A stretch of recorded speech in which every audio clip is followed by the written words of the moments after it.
Plumbing. Stay cooler with Bueller. 1010XL is presented by Farah and Farah, exclusive injury law firm of the Jacksonville Jaguars. Protecting you and your family. Call 396-5555. Jacksonville. Now, get ready to spend the next 2 hours with our 3 sports-loving ladies. Mia O'Brien, Lauren Brooks, and Taylor Dahl. This is Helmets and Heels on 1010XL. Show me what you got, pretty lady. Congratulations to Rory McIlroy. Not only did he win the 2025 Players, but yesterday he won the 89th edition of the Masters and completed his Grand Slam in, of course, dramatic fashion. Yeah. Jordan Spieth, I feel like, was the guy that we always said was a roller coaster. Rory has those moments for sure. 100% had us on the edge of our seats. Look, after the first hole yesterday, when you knew it was going to be Bryson DeChambeau in the final pairing with Rory, they had never played together. Obviously, the last few years, Bryson's playing on the LIV Golf Tour, so he's not going to be playing with Rory week in and week out. But either way, they'd never played together. Bryson has been very vocal, has been, high-fiving fans, seemed to be so relaxed, and everybody said all the pressure's on Rory. And Rory looked so serious. And after that first hole when he double bogeyed, weren't your thoughts like, oh my goodness, Here we go. Rory's going to lose this Implosion to 2.0 at Augusta. Exactly. And he's been trying for this career Grand Slam since 2015. And then he later has that putt for eagle, and you think, this is Rory's moment. And I'm a big Rory fan. I am not a DeChambeau fan. So, of course, by that point in time, really, DeChambeau was not going to win the golf tournament. So I didn't have to worry about that. But it was coming down to Justin Rose and Rory McIlroy. Yeah. Which was sidebar here. Yeah. What are your thoughts on Justin Rose? Because I have always just been like, hey, he's cool. Like, I'm cool with Justin Rose. Yeah. I did not realize until I was sitting on my couch yesterday with Kevin how many 30 to 40-something-year-old men view him as a weenie. Like, he was like, oh, I can't stand him. He's such a nerd. I'm like, what? Like, I don't know. I kind of always liked Justin I've never Rose, had an issue with Justin Rose until yesterday on 17 and 18T. The caddy? It wasn't the caddy. It was Justin who said, we need quiet. Could you guys do thank you? He said thank I you. just assumed it was the caddy because I heard No, it was Justin himself. Lots of holes. No, it was Justin Rose himself imploring the patrons to be quiet. And once again, I need some quiet if I'm golfing in those situations. I go back to Rory wasn't doing it. Yeah. I mean, I've had caddies ask. When Taylor and I walked the Players this year, we ended up walking at a point in time when someone was about to, we were about to be walking in his backswing, and a caddy did ask us to stop moving, and I think that's totally fair. So I just assumed it was especially his caddy. at the Masters. Like, that's what it is. Like, everything's so prim and proper there. You can't have your phones. Of course, they're going to ask you to be quiet. Right, which I love when you watch live sporting events and you don't see the phones everywhere. I understand why people want their phones to have memories and all that. I get that. But it was cool to see everyone just so locked in.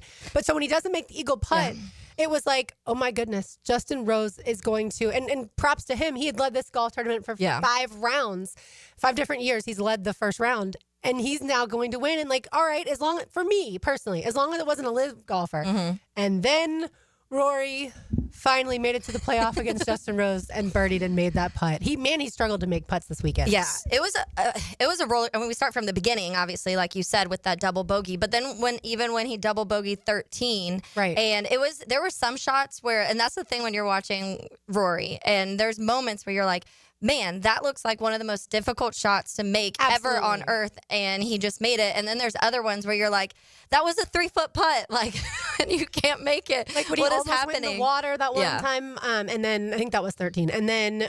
Yeah, I think that one was 13 because that shot was terrible. And then 2 holes later, he makes one of the best shots of his life.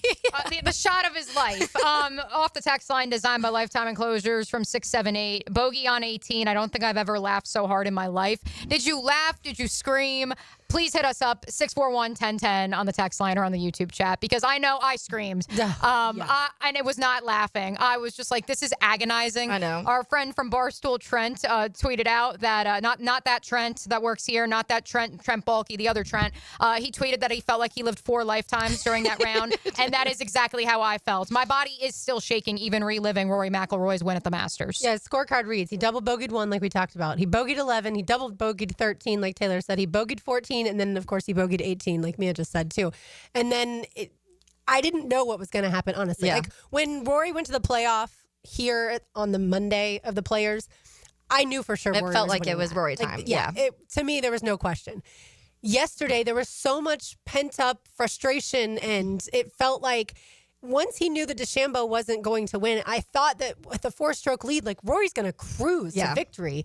And so certainly the Rory coaster, as they call it, was one where I feel like we were all emotionally tied in. Even if you didn't care before the round started yesterday, you knew what this meant for him.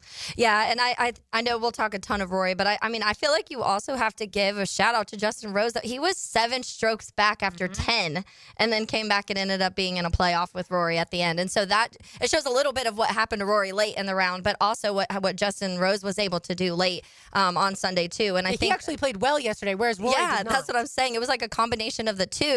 But when after 10, I was like, oh, he's still 7 strokes back. You weren't even thinking about Justin Rose at that time. And then all of a sudden, it started just getting closer and closer. And you're like, all right, well, here we go. What I also didn't realize until I just saw it on X a couple minutes ago is the woman that Rory hugged right before he got into the clubhouse was Justin Rose's wife. Oh, really? And I guess they had like a little conversation of, she was like, we are so proud of you. Europe is so proud of you, or something like that, or, something to that ilk. And I appreciate that. And certainly one of the more memorable walks off 18. Sure. I tweeted it out. I'd put it right up there with Tiger in 2019, Tiger in 1997. Again, those are the only Masters, like, iconic walks in my lifetime that I can reflect upon. And I didn't watch the 97 one live, needless to say, at 5 years old. But I did watch the 2019 one live, and it was that same emotion of, first off, round of applause, RJ, for Jim Nantz, who, yes, he laid it on thick, as the boys on the drill said this morning. To be clear, if he hadn't gotten to say Rory has his masterpiece, I think Jim would have crumbled into thin air, a la Voldemort once upon a time. However, he did get to say it, and I was so proud as someone who works in the media space that CBS and Jim Nantz just let the moment breathe. He does it for the Super Bowl. He did it for 2019 Masters. But for Jim Nantz to just say 7 minutes of nothing but Rory, Nat sound, love it. Cinema, absolute cinema. Well, and Rory delivered what I think a lot of people were hoping, and that was to get that burden off of his back and see now what he can do moving forward. Because when you don't have that pressure, maybe he does play a little bit freer. Like, I wonder how yesterday would have been if Rose hadn't crept into that, like, 11 under at one point in time. Does he play a little bit more of his game? Yeah, loose. Because, again, with his driver, it's like, holy cow, this is an unbelievable golfer. And then you can feel him start to get tight. So, of course, he joins Gene Sarazen, Ben Hogan, Gary Player, Jack Nicklaus, and Tiger Woods of only 6 golfers ever to have the career Grand Slam. And to me, it was the resilience. We talked about it on Friday, how Rory collapsed a little bit Thursday afternoon with those 2 double bogeys or bogeys on 15 and 17. And then he shot a 66 on Friday. And then he shot a 66 on Saturday. Yeah.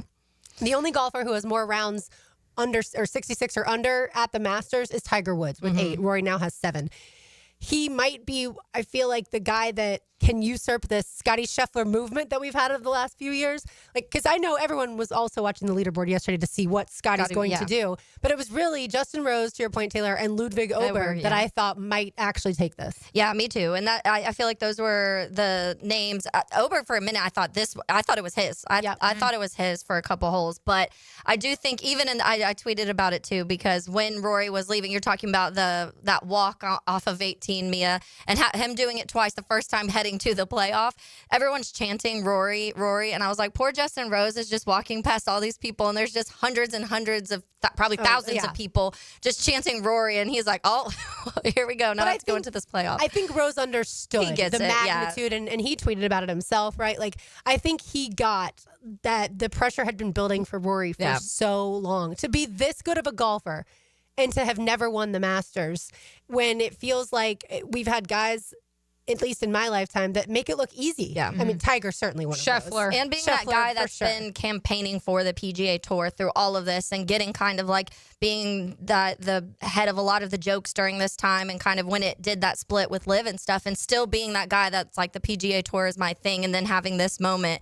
within that time, I'm sure, everybody kind of recognized that. And he nearly got divorced during that time. There was a lot. He had his child during that time. And the fact that this man had to wait 11 years, the graphic they kept showing on CBS of how long those other golfers had to wait for the career Grand Slam, I cannot imagine the anxiety. Like, I have anxiety myself, and I cannot imagine the anxiety that Rory McIlroy lives with each and every day for the last 11 years. But I think that there will still be haters. We have some on the text line right now. They do exist. But ultimately, I don't care about them today. I think I tweeted. I was like, can't wait until they text in. they sad. did.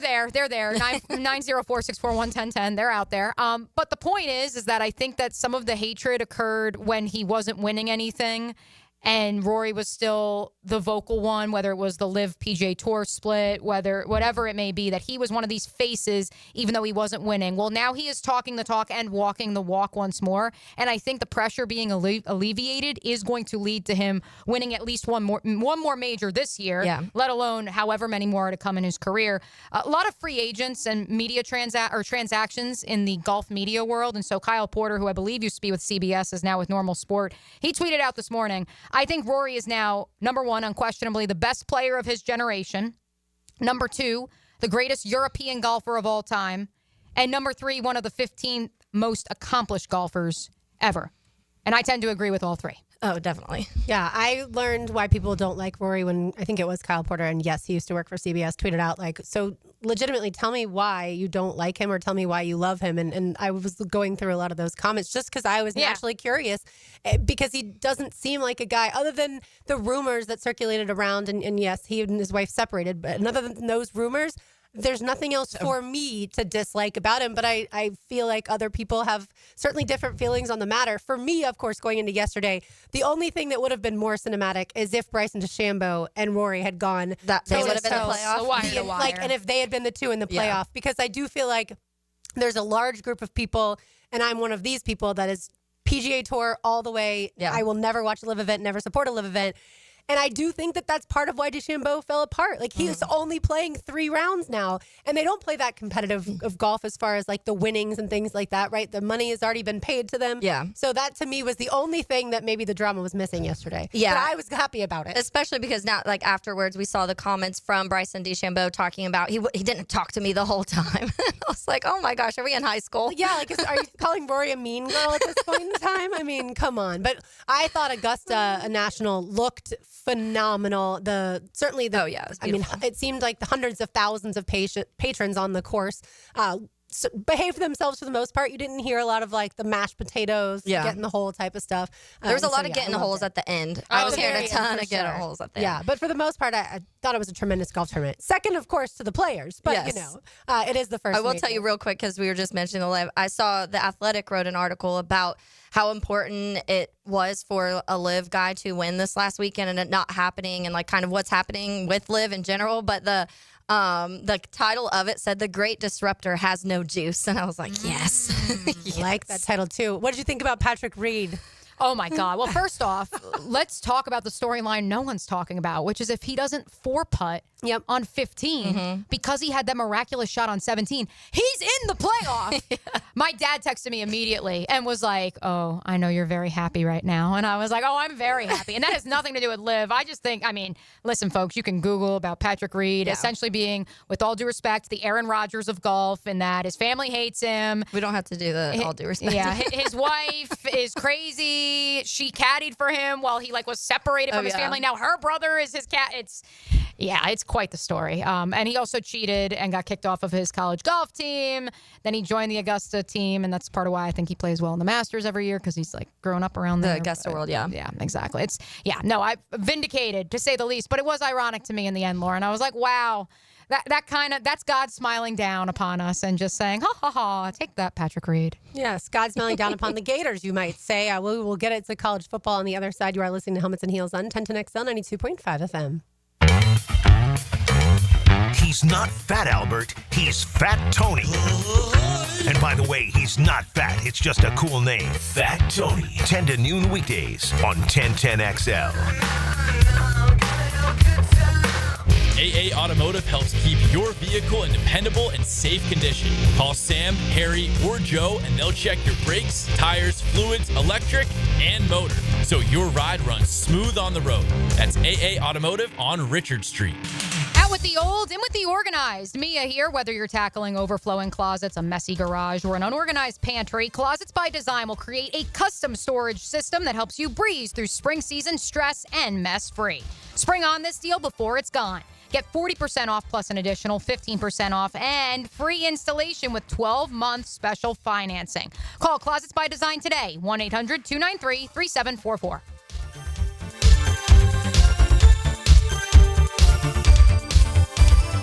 There's a lot on the line in a divorce. Your home, savings, maybe even your kids. So when you find yourself facing divorce and the unexpected directions it can take, you need a partner you can count on. I'm Rick Julius, a partner at Cordell & Cordell. Don't let divorce take more than it has to. Offices in Jacksonville. Schedule an appointment with one of Cordell & Cordell's attorneys. Lisa Cargis, Florida resident partner. Rick Julius, licensed in Pennsylvania only. Online at CordellCordell.com. St. Johns County parents, does your kid have energy to burn? Want them to play a sport for their middle school? Sign up today for the St. John's Middle School Athletic Association. Tackle football, dance, and cheerleading. Who doesn't want their kid to be the next NFL quarterback or dance floor diva? You know how fast your kid can go from playing Xbox to practicing their touchdown dance or sideline cheer? Visit sjmsaa.org. sjmsaa.org. Big Chief Tire Monday on Helmets and Heels. Hi, I'm Jeff Breyer, president of Lifetime Enclosures and Lifetime Flooring. And I'm Zach Breyer. When my dad started in business in 1990, I wasn't even born yet. That's true. And after 35 years and nearly 20,000 satisfied customers, we literally have a showroom in every neighborhood. So whether you need more outdoor living space with a glass or screen enclosure, or you're looking to transform your home with new flooring, we've got you covered. Visit our websites, or better yet, do yourself a favor and stop by one of our showrooms on Phillips Highway to experience the Lifetime difference and receive 20% off your purchase. Prosser here. Spring has sprung, and it's a great time to sell your house, but only if you have the very best on your side, and those very best are Chad and Sandy Newman. Spring selling season's here. Rates are down. Activity's up. It's the best time in years to sell your home, in fact, but there are homes sitting on the market. They don't have the right representation. That's where Chad and Sandy step in. Maybe you're worried your home needs repairs or updating and it won't sell for a good price. Maybe your family's growing and you need more space. Whatever the reason that you need to sell your home, Chad and Sandy deliver this promise to you. Chad and Sandy guarantee your home sold at an agreed-upon price and deadline, or they will buy it. Sounds pretty hassle-free to me. Take it from Mike and Rosemary in St. Augustine. We were determined to buy an affordable home in a specific school zone, but we didn't qualify for the loan needed to get one. Chad and Sandy's team worked with the lender, negotiated a higher qualification price, lower interest. It was huge, $200 less per month. Do it today. Call 414-6200 or go to chadandsandy.com. Attention skilled electricians. Are you undervalued at your current company? Time to step up to the bigger projects and better opportunities. Join the team at Miller Electric Company, a trusted name in the industry for over 96 years. At Miller, we tackle the biggest projects in the city, offering not just a job, but an experienced, top-notch pay, unbeatable benefits, and the best working environments in the business. Please join the team that values your skills and rewards your hard work. Elevate your career to new heights. Apply today at millercareers.com, an equal opportunity employer. Draft season is here, and so is Mia's Mock Draft Mondays. And this year, we're powered by One Night Taco Stand. Each week, I'll unveil a new set of possible targets for the big cats on the 1010XL social channels and 1010XL.com. Let's talk about it on 1010XL. Enjoy a great day of golf and support Eagles View Academy Athletics. Friday, May 2nd at the newly renovated Bent Creek Golf Course. 8:30 shotgun start, best ball format. Find out more at EVAWarriorsathletics.com. So, you finally have some time to yourself. Even if it is just the car ride home, it's you time. And look at you.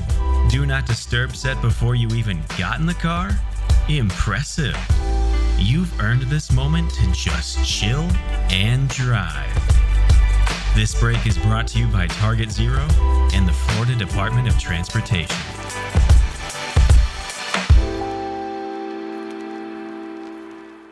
Guys, your lawn's the home field. Now you can champion your St. Augustine grass. TopDressing.com just hit Jacksonville with a game-changing patented process. Aerate and transform your turf into a fairway-worthy masterpiece. Less water, shorter cuts, and the envy of every neighbor. No one else delivers a perfect 10 lawn like this. Visit TopDressing.com and dominate your block with the same process that golf courses use. Top dress your lawn like the pros with TopDressing.com.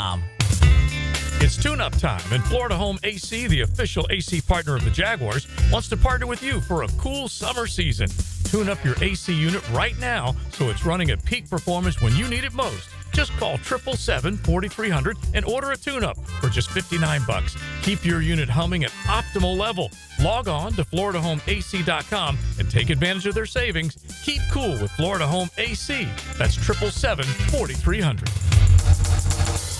1010XL is presented by Farah and Farah, exclusive injury law firm of the Jacksonville Jaguars. Protecting you and your family. Call 396-5555. Jacksonville. Jackson back in at running back. He'll flip to the left hip now of Aiden Warner. Warner was thrown into the fire last year, obviously, the transfer from Yale. Warner will hand it off. Jackson with room to run. Wiggles to his right. Sheds a man at the 15 to the near sideline. Down inside the 5. Touchdown Gators. Jacoby Jackson. Pensacola's home. Transfer from Community College in Mississippi. That's right. You just heard Sean Kelly on the call. You heard that game right here on 1010 AM, the orange and blue game, as Florida did have a spring game, but it was not televised. I understand why people certainly are upset about that. I made Georgia and Kirby Smart my pest of the day last week for not televising G-Day. If you're in Jacksonville and you're a Georgia fan, it's very difficult to get to Athens and back in one weekend. Oh, yeah.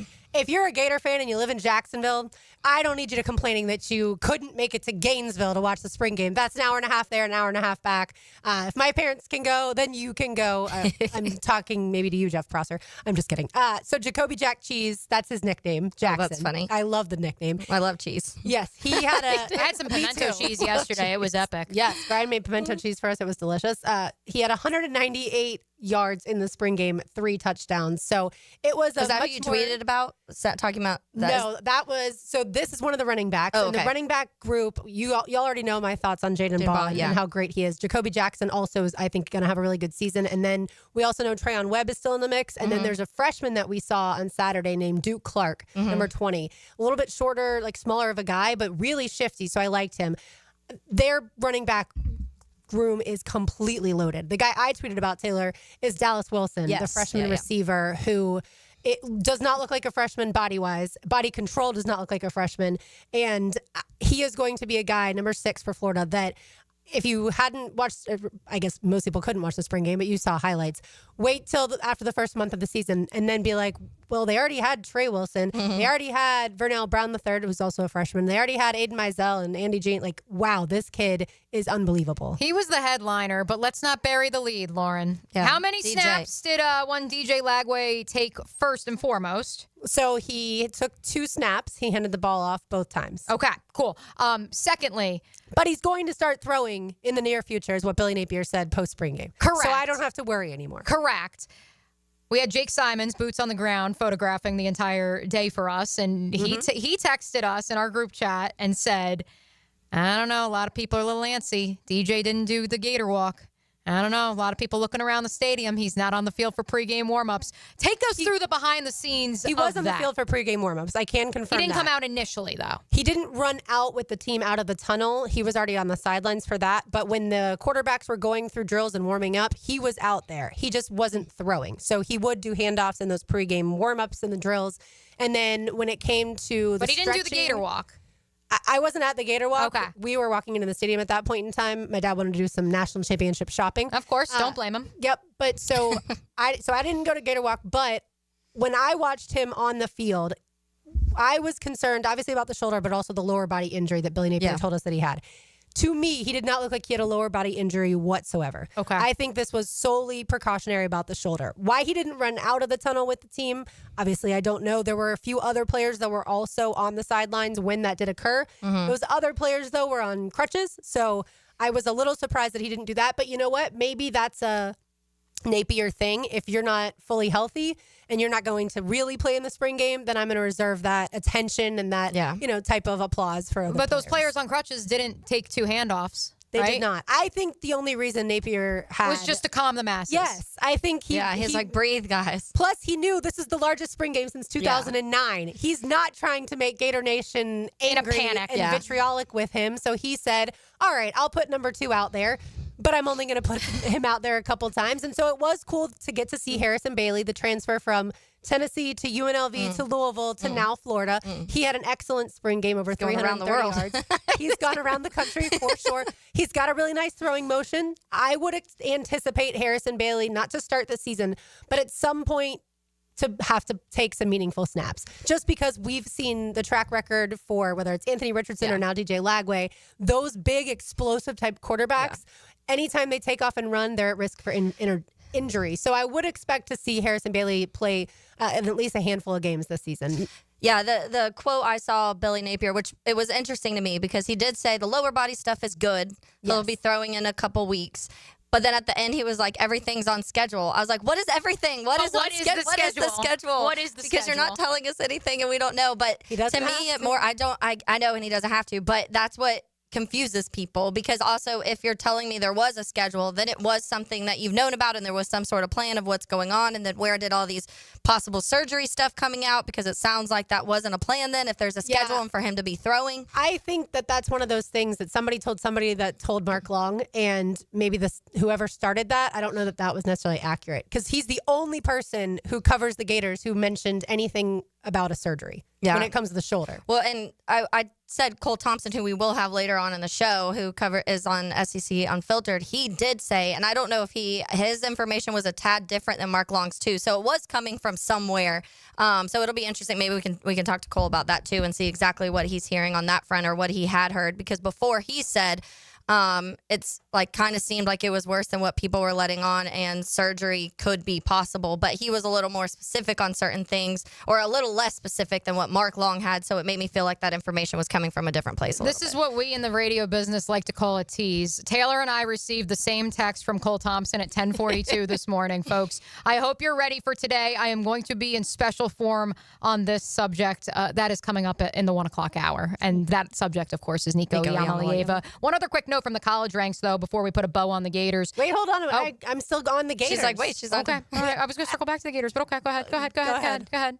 I was going to say Michigan's Pro Day is going on right now, so for those of you who are keeping tabs on that, but go ahead, go Florida. I was going to say, did you see the attendance at the game on Saturday? I did not. I think it's a lie. 56,563. It's not because I don't think that there was that many people. I think that they just want it to be the 65-63 score from the national championship That means, game. yes. As I told my family, if we hadn't gone to the game, it wouldn't have matched the score perfectly. Look, I've been to a lot of spring games in Gainesville, a lot. That was a really, really good crowd. And I understand the 2009 one was higher because what had been happening then. Yeah. 2 national championships, including Tim Tebow and a Heisman, came in that time frame. And Urban Meyer was the head coach, and there was all that excitement. But I think what Billy Napier and what Todd Golden are doing, not that they're on the same track, I'm not saying that, but they are stirring up excitement for a fan base that has been missing it for a long time. And so that, of course, was the headliner at the halftime. You got to see Todd Golden come out with the Gator Boys that had stayed so hot that they finished their time in Gainesville and then went down to Miami on Saturday for the UFC fight. They each got to speak, and after each one of them talked, they unveiled the new banner, the men's national championship banner. Walter Clayton Jr. tried to hold it, but it kept falling over. So they finally had to get our friend Olivier Rioux, the 7'9" guy, to hold it up, and he was the only one that could hold it up and have it stay. But that was such a cool moment, and the video team did a great job because they kept showing highlights throughout. And shout out to Florida Victorious. I believe that's who was responsible for getting the boys down to Miami. That was record time. Did they teleport? I'm just kidding. Yeah, but I will say Shane Matthews tweeted out that this is a really impressive group of skill players for Florida. I don't think they've had this good of a group of skill players in a long time. Defensive side of the ball. Obviously, that's not the nature of the spring game. So that's why. That's what's funny. So remember 2 years ago when Lane Kiffin made fun of the spring game for Florida because it was 10-7. Oh, and one team, I can't remember whether it was the orange and blue, but they hadn't scored for the longest time. Now the score on Saturday was 38-32. Okay. So I did a lot more offense. I saw Aaron Childs make some good plays, saw an interception, but I really wasn't even that focused on that side of the ball. You could tell that they set it up for the offense to get some big gains. And I didn't really watch the trenches either because A, a lot of those players were sidelined, but B, that's not what a spring game's for. Yeah, and I feel like this is there's a lot of pressure, I feel like, on Billy now at this point, because I feel like before the start of last year, there was a lot of, most people, I think it was like they were guessing 5-6 wins. Most people were like max, they could win 5 wins, 6 wins, maybe. And so that that kind of eliminates some of that pressure going into a season. But now you have the second half you did. You have DJ Lagway and how he was performing. You do have a ton of these offensive weapons that people are talking about, a defense who really started to step up late last season too. So it'll be interesting to see how Billy Napier and the Gators approach this, because it is much, I feel like, different entering the season than it was last year. Last year, they were thought to be one of the worst programs in all of the SEC. This year, they're certainly a top half program. Yeah. And everyone... Yeah, people had them ranked like 11th in the SEC going into the season last year. I still think if not lower. Yeah. Because now they're 16 teams. Billy's still in the hot seat, though, in my opinion. That's why I think what's so I think there's a lot of pressure added. I wouldn't classify it as hot seat. After winning 8 games last year with the if they start 2 and 4, if they start 2 and 4, but what happened? Like how quickly does he get back on the hot seat would be the question. But last year, obviously, Florida didn't have a great start either. He was on the hot seat then, and then he was able to do what he's able to do. And look, DJ Lagway is going to make or break this specific season, is how it feels. But they can run the ball with one of the better offensive lines in the SEC. They can run the ball. I'm sure there are some people that would say Billy Napier is going to be on the hot seat every day he's ever the head coach because he's not Steve Sprayer or Urban Meyer. Yeah, there's definitely still Gator fans that don't like him, even with the way that last year ended. But I also we see it on the text line every day. Yeah, I also liked this one comment that he had after the game, and Mia, you're friends with Darren Stoltzfus. Yep. He's the one who got the video that I saw, and that was that the first 18 months on the job, Billy Napier kind of wanted to see, like, well, what's right and what's wrong as far as all these rules in college football, and he wasn't aggressive. And now he says, I'm not going to worry about that stuff. Not saying he's going to break rules, but now he's like, I understand what we need to do, and we're going to be aggressive. Look, I think that's honest. And from a guy that, yes, people have made fun of him and the way that he talks for a long time, but I do think that he's got the best team he's had, at least since he's gotten to Gainesville. We'll see what happens. All right, let's get to the Jaguars when we return. Mia's mock draft 3.0 dropped this morning. Who does she pick with the 5th, maybe not 5th pick? You are listening to Helmets and Heels on 1010XL 92.5 FM. Bringing intelligent sports talk to the people of Jacksonville. He's going to demonstrate an electro-biomechanical neural transmitting zero synapse repositioner. We call it 1010XL. Value or flavor? Price or taste? Why choose when you can get both with everyday deals at Sonny's? Right now, you can get the pork big deal for $10, the pork and rib combo for $12, and all you can eat ribs for just $19.99. Yep, you heard right. All your favorites are now available all day, every day. And that's why it's always Sonny's here. Sonny's Barbecue, local pitmaster since '68. At Duck Duck Air Conditioning, we've got a crazy offer just for you. We're giving away free AC inspection to our wonderful customers who call and schedule now. No strings attached, zero cost for you. One of our expert techs will come look at your AC unit and make recommendations to ensure it is running at peak performance. But you must act today. A deal this good won't last forever. Call 904-862-6769. That's 904-862-6769, or visit them online at duckduckac.com. Any required repairs are not included in the inspection.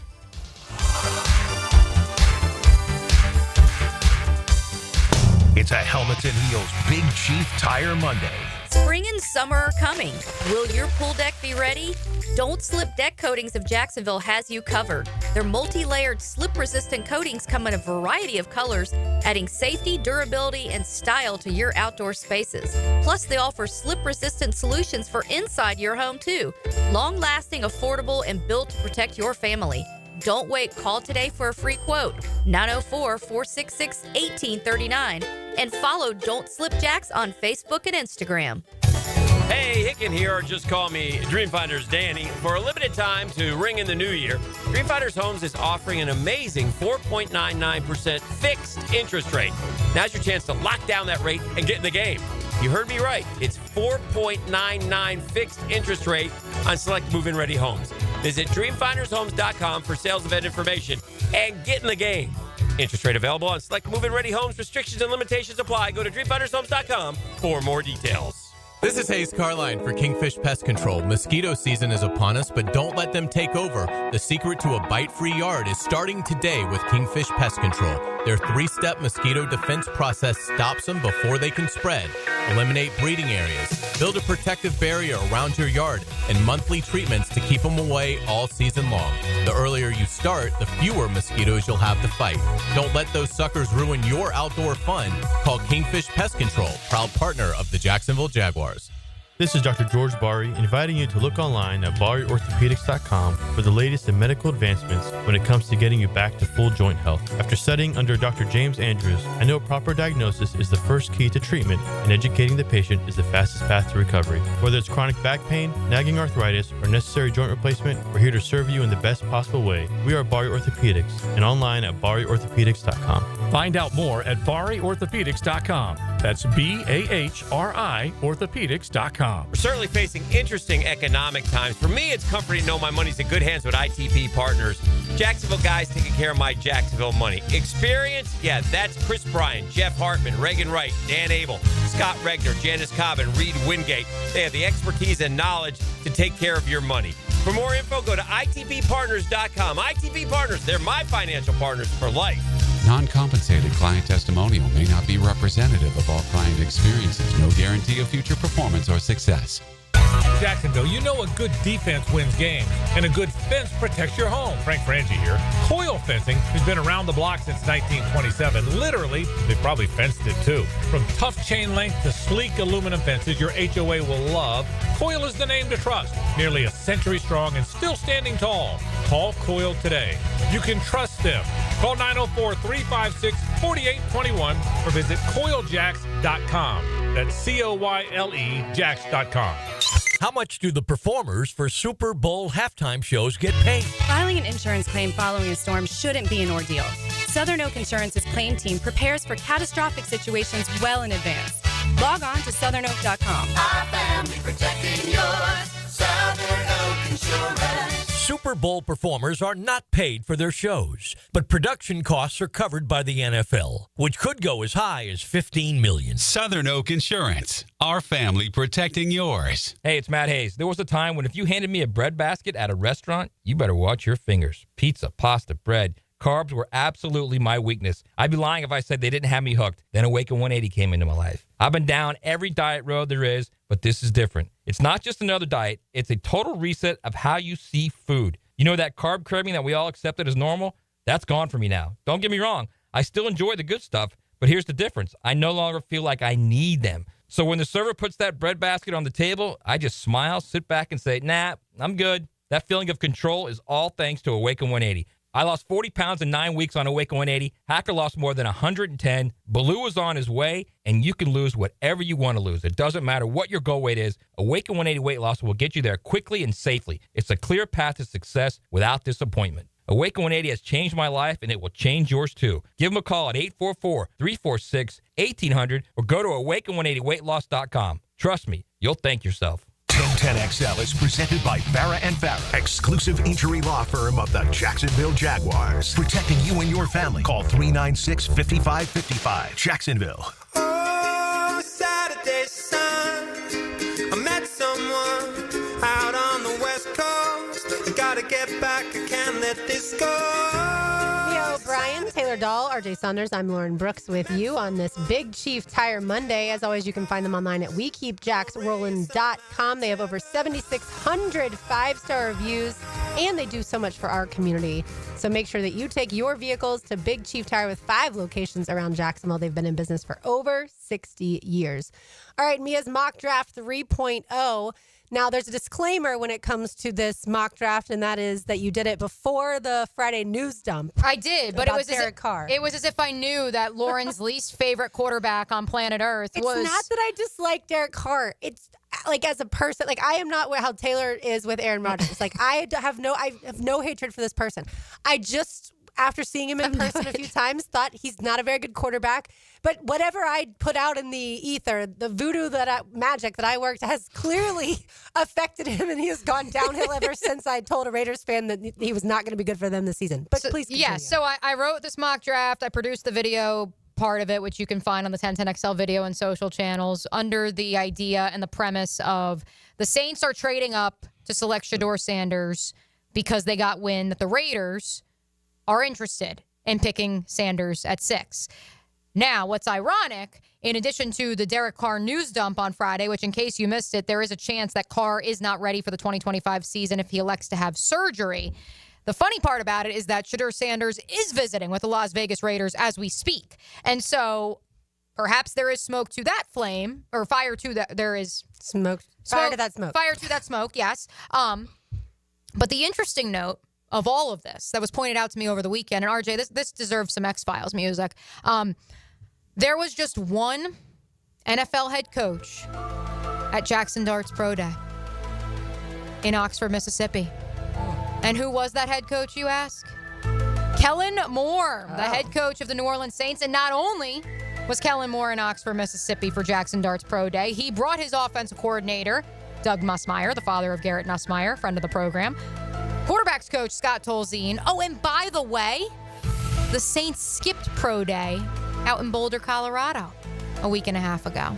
So just throwing that out there, that even if in this week's mock draft it's not entirely realistic because maybe the Saints aren't in on Sanders and maybe they have Dart ahead of Shedeur Sanders. I don't know if that's true or not. Point is, I believe the Saints are firmly in the quarterback market, and that's independent of the Derek Carr situation. And so, yes, in this week's mock draft, I have the New Orleans Saints coming up to 5. The Jaguars trade back to 9. That is even with Mason Graham still on the board, but ultimately James Gladstone wants more dart throws at the proverbial dart board. And with his first dart throw as the GM of the Jaguars, he selects Jalen Walker, edge, Georgia. Before I give you my thoughts, Taylor, Lauren, when I say Jalen Walker, you say... Okay, like, fine. I don't love... That sounds like a cheer. Yeah, I say, you say this, I say that. Yeah, I'm fine. And even we talked about it, honestly, at 5, and I wouldn't be angry at it. I don't love it. It wouldn't be my favorite pick, but I do... more so for me, but now we've had the conversations of where the Jags are, and the Jags think differently. From what we've heard from inside the building and other people, this regime thinks a little bit differently than I feel, in the sense of they just want the best player, not positional need. I think there's bigger needs that you need, and I would try and fill those just because there's way too many holes on this roster, in my opinion, and that is not one of them, in my opinion. So I do, not saying it not at all, but I do think, to me, that's something you could address later, and I would be fine with it, but I wouldn't be mad. It wouldn't be something that I wouldn't like. I've heard a lot of good things about Jalen Walker.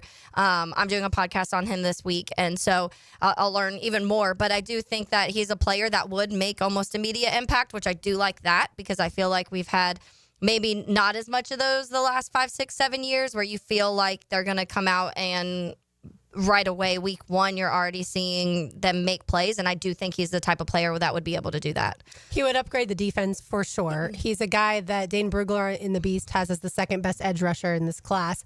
The question obviously becomes, and we don't know the answer to this, what does Anthony Campanelli then do with the defense? Does he take Devin Lloyd off the field and have Foye and Jalen, and then also Trayvon and Josh Hines-Allen as those guys as far as rushing the passer, but then obviously the linebackers also playing in coverage? Or does he just do a rotation and have Jalen as the third edge rusher? Like, I think that speaks to whatever he decides. That will speak to what this scheme is going to look like, but also how he views that type of position as far as being a hybrid position. If Jalen Walker is going to be strictly a third edge rusher, then that's probably not the pick that you make there. So here's the thing, and I for this year's mock drafts, I'm really trying to go out of my way to poll as many people around the league as possible outside of Jacksonville to get their independent analysis of these prospects. And pretty much across the board, what I heard was he will play edge at the next level because he's a projected first-round pick, and there's more value in an edge than taking an off-ball linebacker in the first round. Ultimately, for me, my concern is that, and this is just, I think, being triggered by the likes of Kayvon Chason and Devin Lloyd, first-round picks of years past here in Duval County, taking a Sam linebacker, taking an off-ball linebacker who's only going to play 35% of the snaps, that scares me. This idea of chess pieces of, it's all right, he can do a little bit of everything. He can fit anywhere. That's where I have concerns. And so pretty much across the board, everyone told me, number one, that if you're drafting Jalen Walker, you need to have a plan for his development. Whether that is, hey, on third down, you're wide 9, just get after the quarterback, go get the quarterback. And then on first and second down, maybe he's more of an off-ball linebacker. Maybe he is that Sam linebacker. Additionally, pretty much everyone across the board told me that he should run for president of the United States of America, because if you were building your franchise with one player, regardless of position, to Taylor's point, if you didn't have to worry about positional need, you were looking at who's most intangibly rich. I had multiple people say that Jalen Walker is that guy. And certainly, and I reached out to some folks up in Athens too, they echoed that sentiment, but even they admitted that it's going to take a little bit of time for him to learn to play the edge at the National Football League level. And so that is where my question is, are you okay with, well, yes, you move back and you take him in this scenario, spending a first-round pick on a player who you are, much like Trayvon Walker, going to have to teach a new position? And I want help for the quarterback. I'm going to say that until I'm blue in the face. And I think Brian Thomas Jr. is an elite pass catcher. But who else on the field is elite at their job right now to help Trevor? I don't know that there is one. And so, yes, you could certainly upgrade the offensive line at that pick number 9, if the Jaguars trade back with the Saints. Or you could look to a receiver. That may be the perfect slot to take a Tet McMillan or a Matthew Golden. Yeah. And that's what if you're telling me, and this is the problem, if you're having somebody learn a new position, that terrifies me, because my whole point this last few years is let's draft players at the positions that they played in college, because then you don't have to have that weird, like, what are they going to do? How quickly can they learn? And all of this stuff. And some are really quick at it. And sometimes it works. We've seen it happen in with other NFL teams. The history of the Jags hasn't worked that way, but hopefully with the new regime it does. But if you were telling me, because a lot of people say this about Roquan Smith's an off-ball linebacker, and everybody, they're always like, oh, it's not worth it to draft this guy that's high. It's not worth it to pay a guy. If you're getting someone who, size-wise, they're pretty similar, honestly. If you're telling me that potentially in 2-3 years you'd have a Roquan Smith, then I'd probably be like, sign me up for it. Or Micah Parsons, who technically, came into the league. He was not an edge rusher. Yeah. He had played linebacker at Penn State. Rounding out, I'll give you guys some of the rest of the picks in this week's Mock Draft 3.0, which you can find on 1010XL.com. I do get some help for Trevor Lawrence, although it was in a trade back. Again, acquiring as many darts as possible in the second round. I have the Jaguars selecting someone we've talked about on this program, one of my favorites in this year's class. Turns out a favorite of many around the National Football League. Jonah Savaiinaea, offensive lineman, Arizona. I call him Jonah Arizona because I couldn't pronounce his name for the longest time. They called him Big Jonah at the Senior Bowl. A guy who is only 21 years old, 3-year starter in Tucson at Arizona. Has played both left tackle, right tackle, projects at guard. He also had some starts at guard as a member of the Wildcats, was a captain as well. He's got the mean streak that I think that that's the identity. Like, he perfectly, in my estimation, from my vantage point, I don't know what this identity is, what it's going to be a Jaguar under Liam Cohen and James Gladstone, Tony Boselli. But from my vantage point, what I believe it to be, this is the guy who defines that, because grade A citizen off the field, guy you want in your locker room, team captain. But, I mean, he's got that little nasty in him. I love the Samoans too. Like, bring the Samoans. Yes, because I think that's that identity that I think comes from culturally. So many we've seen in the National Football League. Yeah, and that's what when we go back to when Lauren was on vacation and we listed our 3 offensive linemen that potentially you could get a little bit later in the draft. He was my number 1. I love Jonah. I think that he's really, really good in pass protection, which I think that you're obviously looking at this point in time when you're trying to help out Trevor Lawrence. But yeah, to that point, he has huge frame, ton of power. Everybody talks about him having that kind of mean side, but once he steps on the field, mean side of it, which is what you want. You want that switch to be able to flip, and next thing you know, that you have that offensive lineman that's defending Trevor, because I feel like Cam Robinson's the only one we've had of those, and Cam hasn't been here, and Cam wasn't the most consistent when it was on the field. So if you can have someone who has that combo of a guy who has that little extra fire, but then also is able to do that, and yeah, he played a ton of right tackle, but a lot of people think he would be better on the inside. The fundamentally sound, attacking, situational masters, and tough both physically and mentally fast lingo. That's what the Jaguars will be. Mm-hmm. If you can define that by guys in this draft, that's what they will be. I have the Jaguars with 3 third-round picks because of all the trade backs in this scenario. The 3 picks I have them taking: wide receiver, defensive tackle, running back. The names are as follows. First, Jaden Higgins, wide receiver, Iowa State. A lot of feedback from around the league. They don't believe he will be there. Daniel Jeremiah and our friend Bucky Brooks said on Move the Sticks on Friday they think Higgins will be gone by midway through the second round. In this simulation, he was not. As I have discussed on this program, and I discuss it in this week's mock draft, I think what no one is talking about, the biggest pivot point for your Jacksonville Jaguars in the NFL draft is going to be when the run on wide receivers starts. Because if it starts in the early 20s, good luck. Yeah. You have basically pigeonholed yourself to where you probably have to take a wide receiver at 36 because there won't be as many plug-and-play wide receivers come 70, 88. Now, if let's say Matthew Golden doesn't go until 26, Emeka Egbuka is there 30, 31, 32. Higgins and Betch are hanging around, that's where I think you're in a different sort of universe where if you're the Jags, maybe you say, okay, maybe we can find value in the third round at wide receiver. And so, yes, I did see, by the way, we've got David White Jr., who missed all of last year with an ACL. We've got either his mentor or someone from his family on the text line, Designed by Lifetime Enclosures. He's still on the roster. I'm obviously still a fan of Joshua Cephas as well, who spent last year on the practice squad. But ultimately, this pick, whether it's Higgins, if it's Betch, if it's Egbuka, whoever they get at wide receiver, this is a wide receiver being drafted in that mold of what philosophically the Rams and the Vikings want to see in their wide receivers. And that's not to say that Joshua Cephas can't play all spots. That's not to say David White can't play all three spots. But ultimately, this is this new regime leaving their fingerprints over, hey, this is what we want our wideouts to do. And then just quickly, the second, third round pick, I had them selecting Shamar Turner, defensive tackle, A&M. Very fascinating character. Go read my write-up because I don't think he's going to be there at 71. However, there's some potential medical character questions that maybe he does fall, and he would be another aggressive pass-rushing interior defensive lineman. Great value in the third round. And then finally, on the final pick of day two, I have the Jaguars selecting the player who I think has been mocked to them the most. Any round, any mock draft simulator. R.J. Harvey, running back UCF, because he's been comped to Bucky Irving. Everyone saw what Liam Cohen did for Bucky Irving, and they want to see it done for us in the form of R.J. Harvey here in Duval County.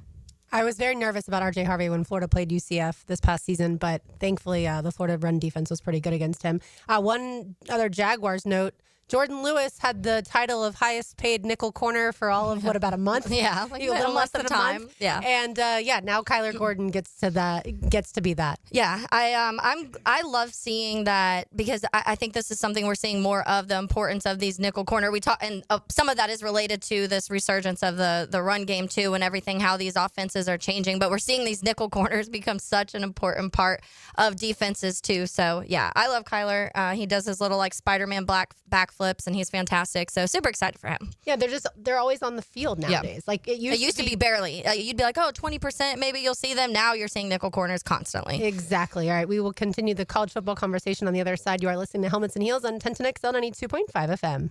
Jaguars and Gators, pro, college, and high school sports. Wow! Get the most play-by-play on 1010XL, Jacksonville's play-by-play sports radio. Homeowners, storms don't wait, so why should you? Universal Roof and Contracting protects your home and your wallet. Invest in a stronger roof and save big. Right now, get 15% off roof replacement and repairs. Financing's available with monthly payments as low as $115. But this deal ends April 30th. Call 855-ROOF-HELP for your free inspection. Universal Roof and Contracting. Protecting your home, building your trust. License number CCC 057165, CBC 1258484. Mia here. I'm just going to cut to the chase. What you really want to know is, why buy from Arlington Toyota? Well, you're in luck because I have over 800 reasons why. Like the fact that Arlington has over 800 vehicles to choose from, all on one lot, all at Arlington. And here's 60 more, as in 60 days to love your purchase or exchange it for one that you do. Seriously, I know it sounds too good to be true, but it's not. Picture it. You buy it, drive it everywhere for 60 days, decide you love it, or you decide you don't, and exchange it. Now that is some test drive. And here's even more reasons why. You choose a pre-owned 2022 Camry RAV4 Tacoma for $0 down and only $388 per month. Or you can enjoy no payments till August 2025. You heard that right. No payments until August 2025 at Arlington Toyota Pre-Owned. Now you know why you need to buy from Arlington. Shop in person on Atlantic Boulevard, just a quarter mile east of 295, or online anytime at arlingtontoyota.com. It's tune-up time, and Florida Home AC, the official AC partner of the Jaguars, wants to partner with you for a cool summer season. Tune up your AC unit right now so it's running at peak performance when you need it most. Just call 777-4300 and order a tune-up for just $59. Keep your unit humming at optimal level. Log on to FloridaHomeAC.com and take advantage of their savings. Keep cool with Florida Home AC. That's 777-4300. Been in a car crash? I'm local attorney Rick Alexander, and I've made it our mission at the Alexander Law Practice to listen to you so I can fight for the best possible result for you. I've been practicing over 30 years, and our team focuses on guiding you through the entire process. Because fees and reimbursement costs come out at the end of the case, I will never ask you to come out of pocket. For a free review, call 904-400-6600 or log on to alexanderlawpractice.com, Jacksonville. Helmets and heels. It's a Big Chief Tire Monday. The local Jacksonville shop for fair prices and service you can trust. Get ready for the best prices ever on all diamond stud earrings and all tennis bracelets at Beard's Diamonds. For 7 days, April 21st through 27th, you will get up to 40% off. Yes, 40%. Locally owned Beard's Diamonds always beats the big corporate store prices. But next week, they're taking value to a whole new level. All diamond stud earrings and all tennis bracelets are on sale. Big time. Best prices ever. You save up to 40%. Don't miss this first time ever buying opportunity. Next week only. And only at Beard's Diamonds, St. John's Town Center. Shop local, shop Beard's. Ow! Sweetie, come here. Don't worry. I see a lot of patients with the exact same thing. Ever since the ice skating rink went in next door? Or is it more than... Dr. Clark's business is heating up. So many patients need my help. How will I find time to see all of them? They need to hire a scheduler, stat. I need Indeed. Indeed you do. When you sponsor a job on Indeed, it's easier for talented candidates to find it, which makes it easier for you to hire them. Visit Indeed.com/credit and get $75 towards your first sponsored job. Terms and conditions apply. So, you finally have some time to yourself. Even if it is just the car ride home, it's you time. And look at you. Do not disturb set before you even got in the car? Impressive. You've earned this moment to just chill and drive. This break is brought to you by Target Zero and the Florida Department of Transportation.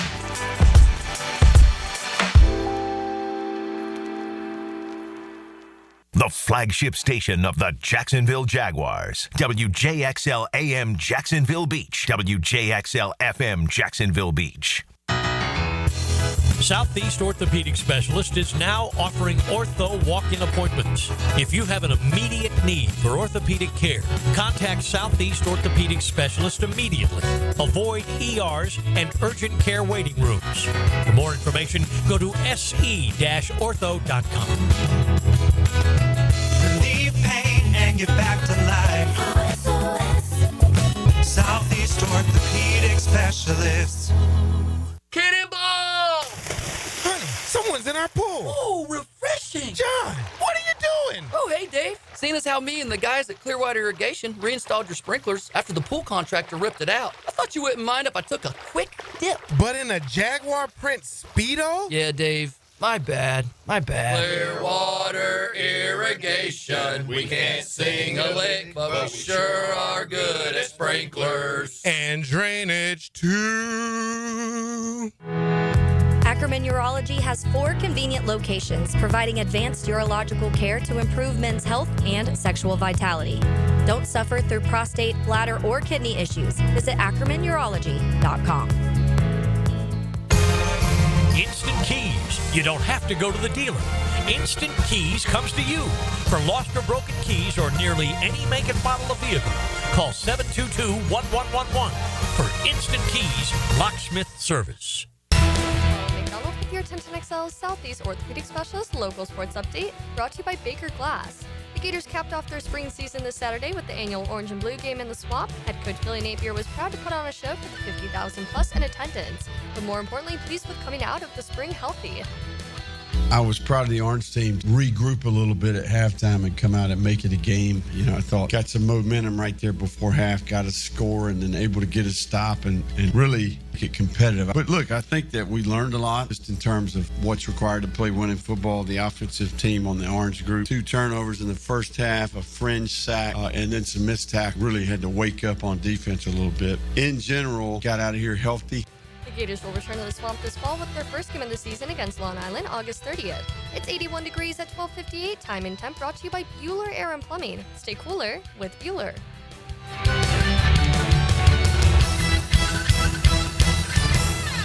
1010XL is presented by Farah & Farah, exclusive injury law firm of the Jacksonville Jaguars. Protecting you and your family. Call 396-5555. Jacksonville.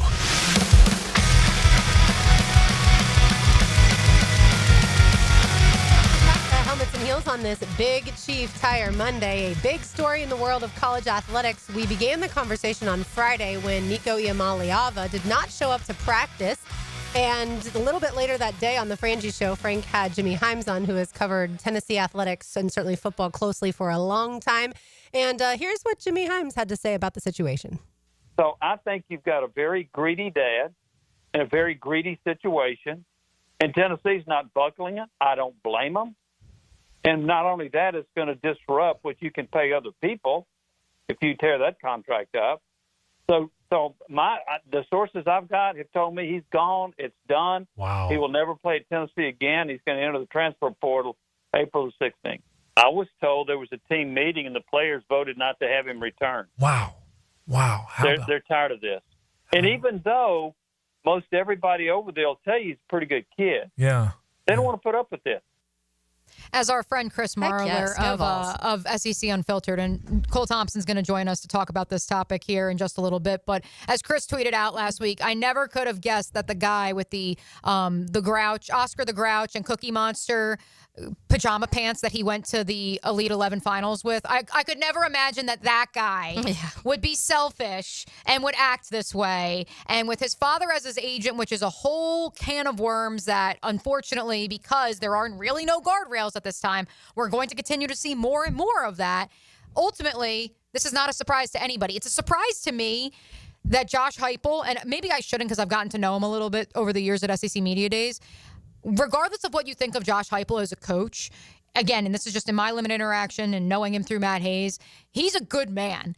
And the fact that he acted as swiftly and decisively as he did, where he basically said on the phone to Nico Iamaleava, his representation, including his father, okay, have fun, best of luck to you. And then also went to his team and his staff and said, okay, what do we think? And they voted accordingly. He said, good, because I told him to go. Well, so according to reports in January, that's when Nico and his family first went to Josh Heupel and Tennessee administration and said, we demand a pay raise in January. And of course, what did Josh Heupel and Tennessee say? No. So So they thought that it was handled, but that I think speaks to why. Like they as in family thought it was handled? They as in Tennessee thought it was handled. Okay. So that's why I think him asking again probably wasn't as much of a surprise, but to Heupel, I think that's the reason he acted so quickly is because he already told him. Yeah, he's like, we had this conversation months ago. Correct. You already make over $2 million and you're entering your sophomore season with us and you're asking for $4 million because you know what happened in January? A quarterback got paid $4 million by a new school. You know who that was? Carson Beck at Miami. Yeah. You are not Carson Beck, Nico. And yes, Carson's injured and all that, but we've seen Carson Beck be mentioned in the Heisman conversation. We've seen Carson Beck be mentioned potentially going number 1 overall in the NFL draft at certain times. You aren't Carson Beck. You don't deserve $4 million. Yeah. There's also, by the way, there's a report out there, and I don't know how true it is, that Dan Lanning was the whistleblower who alerted Josh Heupel, that the Oregon head coach. Yes, that Nico was sniffing around for deals. So good for Dan Lanning. Yeah. Good for these coaches who are drawing the line in the sand and saying, no, we still have some semblance of control. Yeah, I love it. And I said on Friday, I was like, at some point, these coaches are going to have to start sticking up for themselves. And we've talked about this world where for a long time, coaches and programs had all of the control over the players, and that wasn't fair. But now we're getting to the point where it's almost completely opposite, and the players have started to control everything. And we can't get to that either. There has to be some sort of middle ground. There has to be some sort of, when we start talking about these contracts and things like that, they're going to have to almost be like the NFL, where it's like, here's everything. Here's how you have to perform to get X amount. Here is what you have to play X amount of games. You can't do this, this, and this. It's going to unfortunately get like that, which I know college football fans don't love because they loved college football because it had all of those little things like the NFL. All about school loyalty. Yeah, and it's turned away from that. One of the things with this, of what Jimmy Himes, when he just said, and this goes back to, we were having this conversation during the NCAA tournament when we were talking about players entering the portal and some of those Michigan guys that had entered, and Lauren was like, I wonder how this makes the players feel. And Mia, you were like, I don't think they really care. This shows that some players care. There are players out there that say, this isn't right. This is getting out of control. This is a team sport. And at this point, you're being selfish. You're making it about yourself. And I think that not saying everybody. There's probably some players because there's other players on the team that are making money. And if you're making money, you probably don't care as much. But if you're one of the players that aren't, or if you're one of the players that are truly still that guy that's like, college football is about, I've wanted to go to Tennessee since I was 5 years old and you're ruining this experience for me, those players are going to start being a little more vocal, especially if the head coaches are coming in and saying, I don't like this situation. How do you guys feel about it? Not that I disagree, and it is a good callback to that argument we had or conversation we had about the transfer portal with regards to the NCAA tournament and the portal opening in the middle of it. Teams still in the field have players in the portal. The difference is that this is the quarterback of the football team at a football school. Yeah. When it's the 7th or 8th guy off the bench. A basketball school. Yeah, that's true at this point in time. Shout out Chaz Lanier. When you're the 9th or 10th guy off the bench at Michigan, it's different than being the face of the program. And when you were in high school at the time, signing what was known to be one of the most lucrative deals in NIL history, to the point that that's what people knew you for. Not for your play on the field, but because of the NIL deal that you signed while you were still a high schooler. And that is where I believe it's different.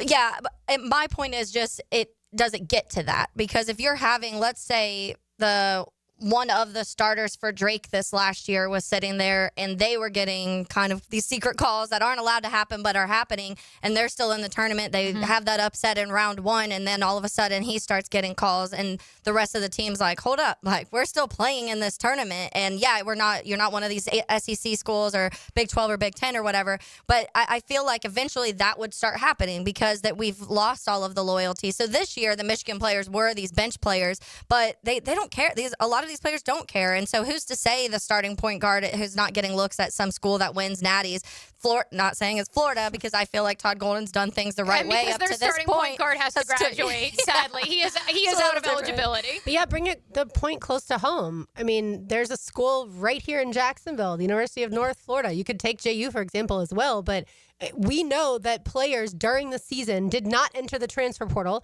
and were getting calls to go elsewhere with NIL deals. Like, that has happened for the last few years with all these mid-major schools, with other schools too, but specifically with mid-major schools. Right. And I think at the end of the day, if you're Nico Iamaleava, I don't know where you end up. I know people are saying, it could be certainly another Big Four school. USC is, I'm hearing a lot of that. And right. UNC as well is emerging. If I'm one of those coaches, does Bill deal with that? No, Bill's not dealing with it. Michael Lombardi's dealing with it, and Bill's girlfriend's dealing with it. I'm not taking this at this point, this saga. Like, I'm not taking that into my football program. I'm going to take some other hardworking guys that can compete for quarterbacks. Speaking of quarterbacks, the two guys listed on Tennessee's depth chart right now, Jake Merklinger, who is a redshirt sophomore, and George McIntyre, who is a freshman. Here's the full circle problem of all of this. What does Josh Heupel probably want to do today? He has to go in the portal. Yeah. He said it after their spring game on Saturday. He said, I'm not dumb. I know I have to. And that's sad because now there's somebody out there who is... the school's probably counting on them to at least compete for a job. And he's like, Tennessee needs a quarterback. Right, but the difference is that now Heupel can go get someone like Brendan Sullivan, for example. Of course, I'm going to bring him back to Iowa, but just throwing it out there because he just announced he's entering the transfer portal. He didn't win the starting job. He graduated from Iowa. He's going in as a grad transfer. Okay, cool.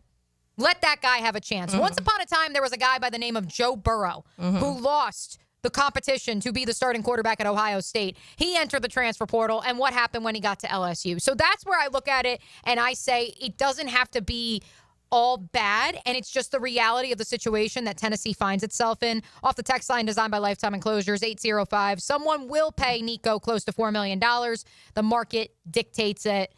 $4 million? Yeah, I wouldn't be surprised if Nico got a decent. I don't know if he'd get $4 million. I hope he gets. I would say a couple million.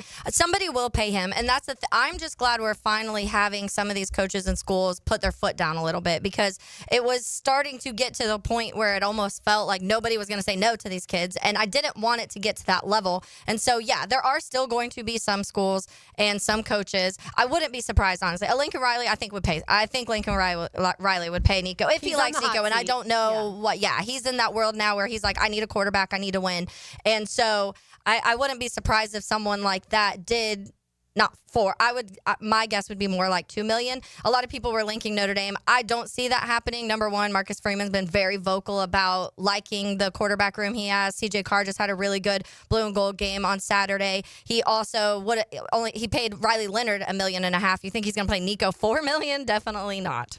And that's where I'm fascinated to see what the market bears as far as Nico's value. Yeah. I would love, because of how things went, how he literally the day before the spring game decided to quit on his teammates because he thinks he's worth more than what he's getting paid, which I disagree.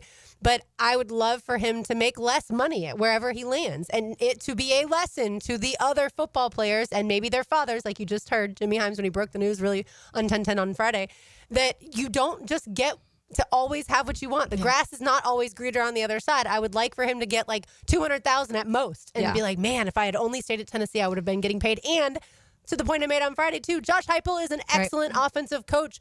Where are you going to go that you're going to get better coaching and be in a better system for your eventual advancement? If your whole goal is just to make money for the 3 to 4 years you're in college, okay, I guess that's your prerogative. I would think it's to be the best dang quarterback I can be to win championships and then try to go win it to the next NFL level. Yeah. And that's what it sucks, too, for these players. And I don't know how much maybe Cole knows more, or Cole Thompson, when we talk to him, knows more about the inside of, let's say, his dad, his parents, his agent, because it does suck for some of these guys because those people are in their head probably more than they should. So some of the situations we hear where it's the parents pushing them to, no, you could get more money here, or no, you could do this, or they're not treating you right. And then in the end of the day, they're kind of just going with what the agent says or with what the parent says. I don't know if that's Nico's situation. I don't know if this was Nico saying, I feel like I deserve more, or if it was his agent saying, I can get you more. Well, anecdotally, and I'm not going to tell anybody how to raise their kids and how to navigate these choppy waters right now, but I had a parent tell me a few weeks ago that as much as, well, yes, it's an investment to hire their high schooler, an NIL/agent of sorts, at the end of the day, it's not just because that person is paid to know what the rules and regulations are, and that's why it's worth the investment. It's because now you are blurring the lines between parent and agent. Yeah. And that is just not healthy in my estimation. And that is the situation that family finds itself in, which, look, before this was actually legal and we could talk about it out loud on the radio and it was all happening under the table, the parents were involved. And that's okay. But I just look at this and now I say, man, coupled with Nico Iamaleava's dad going after one of the On3 reporters, that's where, Lauren, to your point, it's not even just the money. Yeah. It's the image that you have portrayed as the father and the representation, which we can go back to looking at the NFL draft. As I said last week, I heard multiple people at the Combine told me, they said the problem with the Sanders camp is not Shador, it's not Deion, it's Buck. It's the older brother who is also his pseudo agent. That is where teams have reservations, and I believe it'll be the same at the college level, too. Yeah, if you have bad apples, so to speak, in the entourage, then things can go south, and we'll see if Nico ends up going west or maybe north. By the way, looking at Tennessee's schedule for the 2025 season, I was hoping to find a UNC or a USC on it. Only out-of-conference games are Syracuse, East Tennessee State, UAB, and New Mexico State. So we're not going to have the drama of potentially Nico playing his former team, sad to say. And, of course, Nico's last time out for the Tennessee Volunteers was that college football playoff game against Ohio State. We watched that one in Vegas. He was 14 of 31 for 104 yards. And you deserve $4 million. Will Howard, coming off that is bold to be like, I need $4 million. Will Howard was 24 of 29 for 311 yards, 2 touchdowns, 1 interception. Much better stats for sure. By the way, I will make Nico's dad and whoever else told him this bad advice the Terminix Pest of the Day, brought to you by Terminix. There we go. TRMINIX.com. They're going to come out and handle our mosquito issue. If you have pest issues, termite issues, make sure you visit Terminix.com. They will do the same thing for you that they're doing at our house and the same thing they do for Everbank Stadium, ViStar Ballpark, ViStar Veterans Memorial Arena, and a whole lot more event venues around town. We will check in with Cole Thompson of SEC Unfiltered next. And as he texted y'all this morning, get ready. Yeah. He's ready. He's fired up. It's 1010X on 92.5 FM. The good, the bad, the extreme, and the completely insane. Now this is a team I could work with. Just the right blend of misfits to make life more interesting. 1010XL. Call 904-500-COOL. Ideal conditions. Want Want to support a locally and veteran-owned company? If you need a new AC, we should be your first and only call. Ideal Conditions keeps you cool. Just ask your AC. Call 904-500-COOL or visit idealconditionsjacks.com. Call 904-500-COOL. Honk if you see us. Call for service. Ideal Conditions. Idealconditionsjacks.com. Are you ready to reclaim your backyard? Serving Northeast Florida since 1977, Surfside Pools is the trusted name for expert pool design. Family owned and operated, they offer pool service, equipment repairs, commercial maintenance, remodels, and new pool construction. Let Surfside Pools transform your backyard into the oasis that you crave. Are you ready to float happy? Visit surfsidepools.net or call 246-2666. Surfside Pools and Spas, where luxury meets leisure. License number CPC 044080. Lauren Brooks here for Terminix. When mosquitoes show up, they are such a buzzkill. You want them out of your yard and quickly. At Terminix, they know that mosquitoes bite, but not for long. They'll provide regular treatments to protect you and your family all season long. So go ahead and schedule that picnic, because when mosquitoes show up, so does Terminix. Don't live with a mosquito problem, Terminix it. Visit Terminix.com today to schedule a free inspection online. That's TERMINIX.com.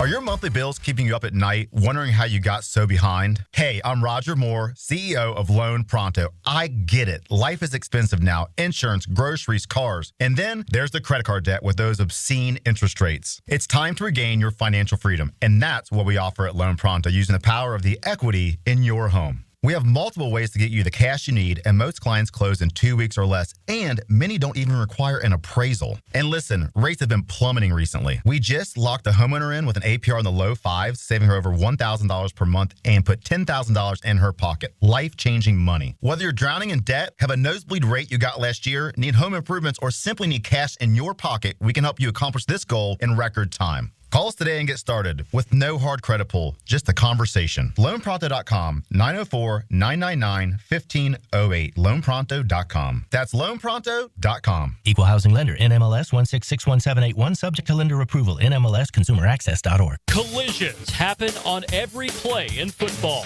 Collisions also happen every day on the road.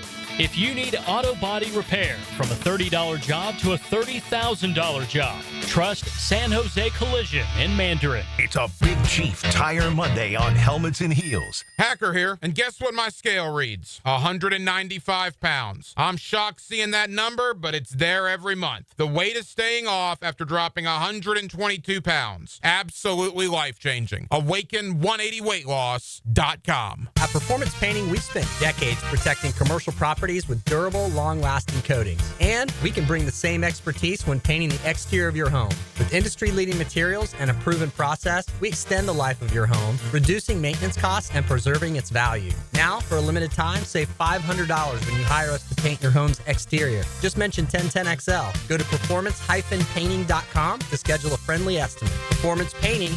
Repair, protect, preserve. Performance Painting. When you hear Florida Gators baseball on 1010XL, it's brought to you by Renewal by Anderson, the official window and door replacement partner of the Florida Gators, and Farah, the official personal injury law firm of the Jaguars. Best Bet is number one. That's right, Best Bet Jacksonville, Orange Park, and St. Augustine have one-card poker, the fastest and easiest card game to learn and play. Play one card at a time, and the highest card wins even money. If the card values are the same, it's time for war, just like the game you remember. You must be 18 years or older to play. Learn all the games at bestbetjacks.com. That's bestbetjacks.com. Are you 18 years or older, just got married, just got divorced, or have children? Listen up. Have you done your last will and estate planning? If you have questions, call Matt Hinson with the Hinson Law Firm. Reach him at 527-1700. Office is Jacksonville, Florida. And don't let the state decide your fate. 1010XL is the home of Gator Nation and the Gator Bites podcast presented by Southeast Orthopedic Specialists. I'm Hacker, and we keep you connected with the University of Florida all year long. Get Gator Bites where you find podcasts. Daly's Dash is not only your Jaguars game day stop, but a great place to grab a meal any day of the week. To honor the Jags and the fans, we've crafted the Duval sub. The Duval comes with freshly sliced turkey, ham, melted cheddar, and habanero jack cheese, topped with crisp lettuce, fresh tomatoes, and a double portion of our secret sauce, all served on a fresh roll. Come by your local's Dailies Dash today to get your delicious Duval sub. Dailies is the official convenience store sponsor of the Jacksonville Jaguars. Your tax refund is here. Why not invest in your home? Superior Fence and Rail helps you build value with beautiful, durable fences that boost your home security, privacy, and curb appeal. With expert installation and financing options, turning your yard into an outdoor oasis is easier than ever. Reinvest in your home today with Superior Fence and Rail. When you're on the fence, about the fence, SuperiorFenceandRail.com. 1010XL is presented by Farah and Farah, exclusive injury law firm of the Jacksonville Jaguars. Protecting you and your family. Call 396-5555. Jacksonville.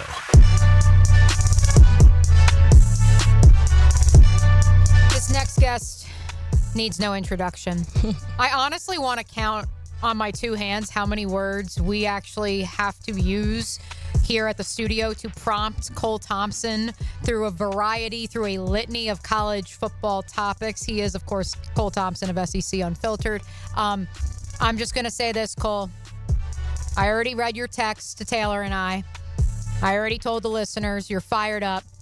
So I'm just going to say, Nico Iamaleava, go.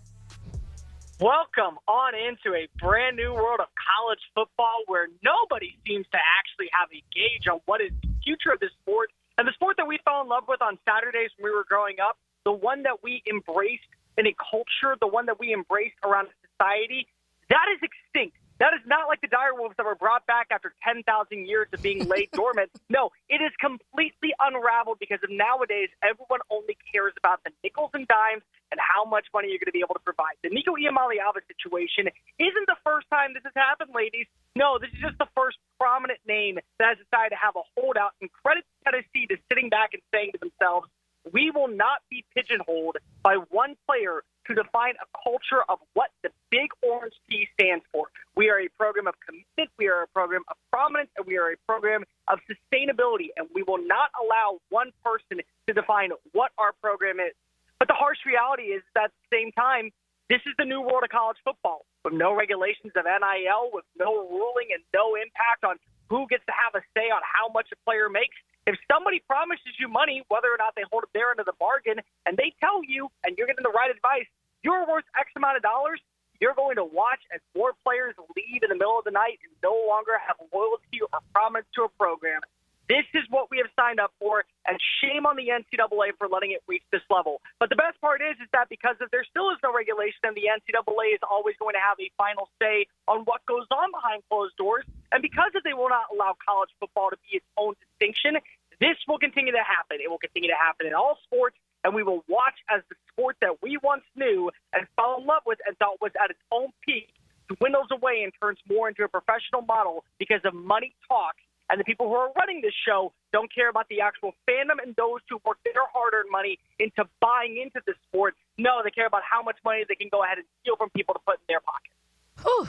Oh, there it is. I did want to ask you, Cole. So Jimmy Himes was on the Frangie show last week, and they were talking about, obviously, this situation. And he made a comment saying that he had heard that Josh Heupel pretty much had already made that decision, but he also went to the team and had discussions with the players of what they would like to do, and it seemed like the players were also fed up and they agreed with the decision. Is this the first time you've heard something like that where a coach is going to the players to ask kind of their thoughts and takes on what another player is doing? Not entirely, Taylor, if I'm being real, but what I will say is that this is the first time of a prominent player such as Nico Iamaleava's take of that level. Now, Tennessee is one of these programs that has been in this situation before with threats of the transfer portal. Before the end of the regular season this past year, Boo Carter got a brand new deal in NIL funds because he was rumored to be wanted elsewhere. Mike Matthews entered the transfer portal for a cup of coffee, and then about a day later, he was back in Tennessee taking his name out because if he had worked a new NIL deal out. So there's always ways to where if you're a good person for the locker room, if you're embracing the culture, and this is a money game, which naturally players want to make money off of, and I have no problem with it, they're going to do what's best for them. But the problem is that this was a team meeting that was being held with Josh Heupel and several of the, from what I was told, signature players, those leaders in the locker room, the Miles Kitzerman, the Arian Carter, those who have been around the culture of what Josh Heupel has implemented and what the standard of Knoxville football is supposed to be. And when a quarterback wants money, naturally that's going to become a major deal. And we see this all the time in the NFL, but it was the fact that he skipped practice. That really soured a lot of the players so close to the beginning of what was eventually the spring game on Saturday, the orange and white game. The fact that he put himself above the team did not sit well internally in that locker room. And Tennessee is a prideful program, but they also are a prominent program when it comes to NIL funds. Danny White has made it abundantly clear that the Volunteers are going to be one of the more, I would say, vocal leaders in the world of paying players and making sure that they have state-of-the-art facilities to where players want to come and be a part of the culture that is being implemented. They play at one of the most historic stadiums in college football, and they have one of the biggest and, for my money, loyal fan bases that is willing to embrace anybody that comes on in. So the second that Nico Iamaleava decided to put himself above the team, it became abundantly clear they do not want to go into battle for somebody who would leave the team high and flat because if his family is not getting what they want, properly competent in an NIL fund. But it will continue to happen, I think, in the future, too, for not just a place like Tennessee, but anybody. At the end of the day, at several programs that are very historic, ones that claim that they have this blue blood culture, you are not above the logo that resides on the side of your helmet. You either embrace the logo or you can embrace money elsewhere. Cole, where do you think Nico ends up? And do you think it's a situation that was nearly as good for him as being in Knoxville? Well, what we're talking about right now, several teams have already made contact. I know UCLA is one. You know, his brother, Madden, was connected and was committed to UCLA for a very long time. Tulane has made at least initial contact with the Iamaleava family. And then there's North Carolina, which is a very big wild card. And for North Carolina, what's really interesting about them, look at their schedule this year. Bill Belichick is trying to get back to the NFL. From everyone that I've spoken to, this is probably a 2-year plan at best. They play TCU and Clemson. And if you take out those two games where TCU is so beatable, they can win every single game, go on a run to Charlotte, make college football playoff with Bill Belichick with the right quarterback. So if they were all in on John Mateer and they made a phone call out to Carson Beck people before he committed to Miami, why would you not be interested in a Nico Iamaleava situation to where you better your quarterback room in a very winnable conference with a very relaxed schedule, and especially if you're willing to spend the money, because if you've already proven you're willing to spend the money after going after a guy like Bill Belichick to become your head coach. I think UCLA is going to be the front runner. I think North Carolina is going to make a little bit of sense simply because of what they are currently dealing with when it comes to the NIL collective, and more importantly, when it comes to what they have at their disposal for annual income. But he's not going to get the $4.5 million. It doesn't matter where he goes. USC is out. Notre Dame is out. Oregon is out, reportedly. It's not a thing that comes to what I think is going to be the money situation. What I think this is that there are going to be college teams that say, you overplayed your hand at Tennessee. You're going into a situation where, yes, you may play an easier schedule, which may benefit you in going to the college football playoff, but we also don't have the same resources, the same funds, the same allocations that can help you stand out and make it to the next level. So I don't think you will be getting that $4.5 million.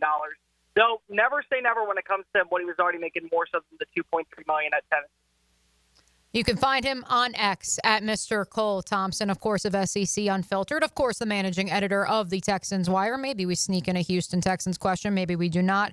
And also of Sports Talk 790 out in H-Town. Cole Thompson is covering all the bases. And I'd be remiss, Cole, if I didn't ask the inverse of that question. Not only where will Nico Iamaleava end up, but also who is the next quarterback at Tennessee, and what food would you liken them to, much like you once upon a time likened Graham Mertz to mashed potatoes? Oh, God, I knew that was going to come back to bite me in the future eventually, and I was always going to have to do that question. Tennessee, to me, is like the ultimate buffet for $1.99 because of they have everything that you want there, but most importantly, they have the fan base that is willing to embrace you. And I do think that they will have that conversation with Jake Berklinger and George McIntyre, the two quarterbacks that are on campus. But Josh Heupel even said after the spring game on Saturday, they only have 2 quarterbacks on the roster right now. So they're going to have to add somebody in the portal. Now, could it be someone that's a Jaden Rashada that is currently looked at Western Kentucky? Maybe that's the case. But The other thing that's really important here, guys, is if Nico Iamaleava is able to go to another school and he's able to go have contact with other locations, and as reported, other schools reached out to Josh Heupel and said the Iamaleava family was trying to get more money from other locations, who's to say that Tennessee's not doing the same thing behind closed doors? You look at the Big 12 right now, a name that is starting to gain a lot of traction that I don't know how true it is, but it wouldn't be shocking, is Avery Johnson at Kansas State. This is a quarterback that plays with a mobile style of mentality, but has gotten better as a passer over time. And he plays for an organization in Kansas State that has always been in that running for a Big 12 title. Well, the weaponry at Tennessee is miles better than what's currently in Manhattan. The running game is simply more, I would say, dynamic than what you currently have at Kansas State. They have a better offensive line, and they have a very good defense. The thing about Tennessee is, much like North Carolina, they have a very relaxed schedule this year. They get Georgia early on in the season. They have to travel down to the swamp, which has been basically a murderer's row for dozen-plus years. But outside of that, most of their games are winnable, and it's very clear that if you are in the SEC, the Big Ten, Tennessee gets to the college football playoff. So if they were to go after a quarterback that they feel like is simply a slight upgrade over what they have with Nico, they still have a solid defense, they still have a very good wide receiver room, they feel very good about the offensive line with the addition of five-star offensive tackle David Sanders. This is a team that I think can compete for at least a college football playoff appearance, if not an SEC title. I will not be shocked to see them make a swing for one of the Big 12 quarterbacks. Maybe it is Sawyer Robertson for Baylor. Maybe it's Sam Levitt from Arizona State. There has been a lot of traction from people that I've spoken to that he may be a name that worth the price, could leave Tempe right after spring ball and head on over to the SEC. Maybe it is a name in the ACC, but I do believe that you will see Tennessee add in one more quarterback, and he will be competing with Jake Berklinger all throughout fall practice to get up to speed before Syracuse comes out. Cole, is this what just happened with Heupel in Tennessee kind of what needed to happen to maybe get coaches to start putting their foot down a little bit more in some other situations we've seen recently? I would say so, and I think the biggest thing is that you are also watching as what the market is going to dictate isn't what is always being told to you. Because like I already said, NIL agents are completely different than NFL agents. NFL agents are lawyers, they're bureaucrats. They actually have to go through the process of passing the bar to meet the criteria to work with the to work with the NFLPA and get players their right deals. A sociology major can go ahead and slap on an agency form and say, I'm going to help a player get as much money as possible, and I'm going to tell him whatever he wants. That way I can go ahead and get some ramifications to the profit and return in my end. So it's a good thing on both ends because of you're watching as Nico is not getting phone calls from these high-profile programs that were once after him, like Oregon or Notre Dame or USC or even Texas Tech that has been spending money like crazy this offseason. They're not willing to spend because they know what the value is for a quarterback. But it's also a good sign for coaches to say, we are a program first. We are all about the identity of the program, not the player. And Nico Iamaleava is a very talented quarterback. I want to make sure that we preface that when we look at the potential of what he still has, there's an opportunity for him to be one of the more sought-after players in college football and one of the breakout stars of 2025. But Josh Heupel saying, we are an institution that is built on a certain pedigree on how we act, how we are built, and we are a team-first mentality. We will not be stranglehold by one player to allow us to feel like that we're caught in a rock and a hard place, to let others walk all over us and change the dynamics of college football forever. It's a smart move. It's a fantastic move, and you got to give a lot of credit to Josh Heupel. But at the same time, and this is the part where I really wish people would understand, as much as you want to praise Josh Heupel, nobody wins. Nobody is winning in this deal. Nico Iamaleava is not winning because he's not going to get paid that $4 million, and he got bad advice from the wrong people. He overplayed his hand and now is looking for a new destination for a school where he is going to have to get caught up to speed and meet all the criteria and expectation that was thought of him from the get-go. But Tennessee also loses because they had built an entire offense the last 2 years underneath a quarterback that they believed was good enough to go to the national championship. And so it's a lose-lose situation for all of college football until we get regulations of the NCAA to back on off and allow us to actually have this sport given to the people who care about this sport. We're going to continue to see these type of ramifications unfold time after time. Cole, one positive development over the weekend, Billy Napier said that DJ Lagway will start throwing the football soon, and the lower body injury seems to be all healed. As far as him throwing soon, is that kind of the timeline that you had heard?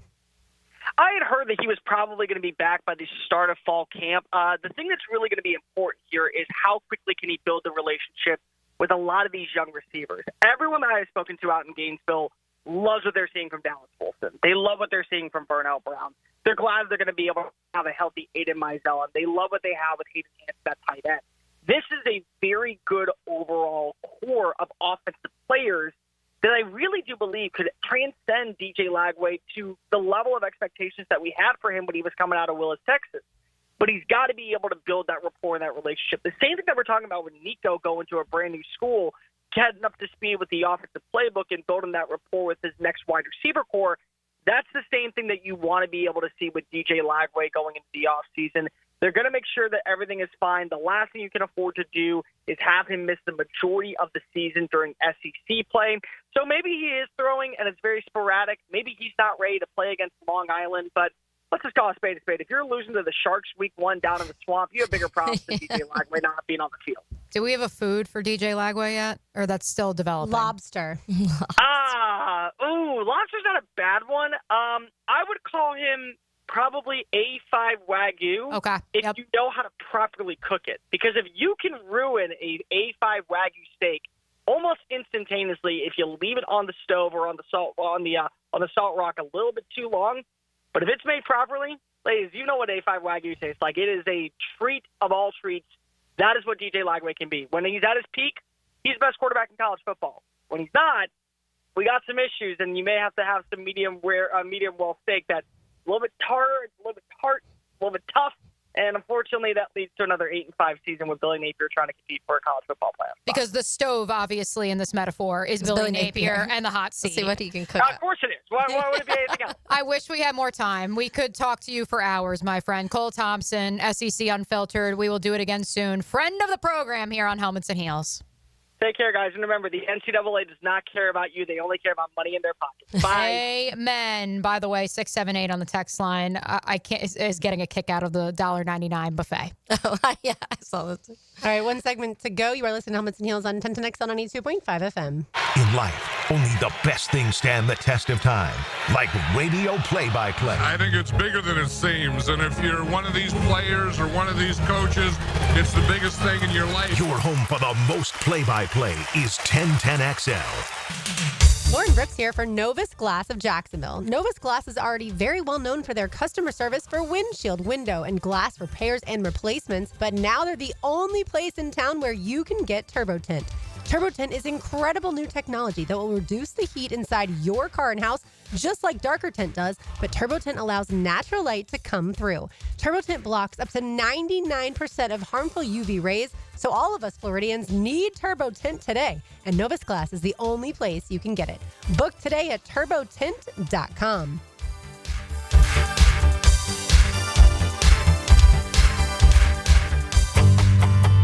Hey, Jacksonville, I'm sure by now you've seen our bright green GFL trucks and containers throughout the greater Jacksonville area. We are an industry leader in solid waste and would love the opportunity to earn your business. We are committed to customer service, reliability, and have unwavering focus on safety. Whether commercial or construction, let us haul your waste away. Call 904-760-5880 to get a quote today. GFL, green for life. This is Mark Nato. My sons and I have seen the doctors and PAs at Southeast Ortho for everything from lumbar spine stress to elbow tendonitis. Southeast has always been there, been truthful, and always been on point. Everything they say happens. We can't thank them enough for what they've done and the great care that they have taken of our sons. Relieve pain and get back to life. Southeast Orthopedic Specialists. It's heating up at Ride Now Jacksonville. Get water adventure ready with the 2024 Yamaha AR195 boat. With its supercharged engine, innovative design, and water sports features, the Yamaha AR195 is ready for anything you throw at it. Originally $46,000, now just $36,000. Oversized in-floor storage for wakeboards and extra gear. Deck and hull design that maximizes space, comfort, and versatility like no other 19-foot boat. Ride Now Jacksonville on Blanding Boulevard. We'll meet or beat any price on all 2024 and prior models. to Big Chief Tire Monday, the local Jacksonville shop for fair prices and service you can trust. Need a fast casual option that's healthy, fresh, and delicious? Choose the Great Greek Mediterranean Grill. Gyros, salads, hummus, and more made completely fresh right as you order. Off 210 and St. John's Parkway. The Great Greek Mediterranean Grill. Have you got concrete or asphalt rubble piling up? Arcosa Crushed Concrete will pay you for it and recycle it. They're just minutes from Everbank Stadium on Talleyrand. Call Arcosa Crushed Concrete and get paid for what you don't need. ArcosaCrushedConcrete.com. So, you finally have some time to yourself. Even if it is just the car ride home, it's you time. And look at you. Do not disturb set before you even got in the car? Impressive. You've earned this moment to just chill and drive. This break is brought to you by Target Zero and the Florida Department of Transportation.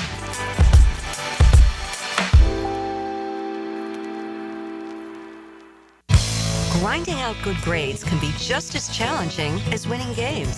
That's why 1010XL salutes the Scholar Athlete of the Week. Brought to you by Southeast Orthopedic Specialists and the Plumbers and Pipe Fitters Local Union 234. Wednesdays on The Frangie Show. What does your dream backyard look like? Hey, it's Joe C. and my friends at CSS Fireplaces and Outdoor Living can design an outdoor kitchen layout custom built to your taste and lifestyle. You dream it, they can build it. CSS Fireplaces and Outdoor Living. Visit CSSOutdoor.com. Bueller. Stay cooler with Bueller. Hey man, what's that noise? Do you hear it too? You can hear it, right? Yeah, it's your air conditioner. It's like a grinding or a rattling. And it's getting on your nerves, right?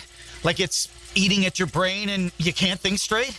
But it just keeps grinding and squeaking and taunting and nagging. You're not good enough. You're a failure. Why can't you be more like your sister, the lawyer? Yeah, I don't hear that last part so much. Yeah, but it's not cool, right, Jason? It could definitely be cooler.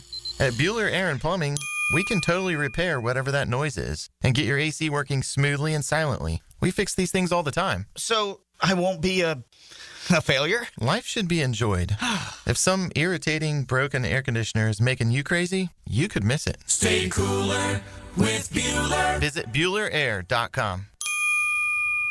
DivorceMenOnly.com. This is Kenny Lay of Kenny Lay & Associates. Our firm specializes in representing men in family law. That's all we do. That's our only focus. We can help with all of your family law needs, such as divorce, custody, alimony, and child support. For over a decade, we have helped thousands of men with these types of issues. We even have an appellate division ready to challenge a judge's ruling. If you need a family law attorney, go to DivorceMenOnly.com. DivorceMenOnly.com. Offices, Jacksonville. Hey Jacksonville, Lauren here from Helmets and Heels. When it's time for new tires, look no further than Big Chief Tire. Their experts will help you quickly find the right fit, ensuring a safe and comfortable ride.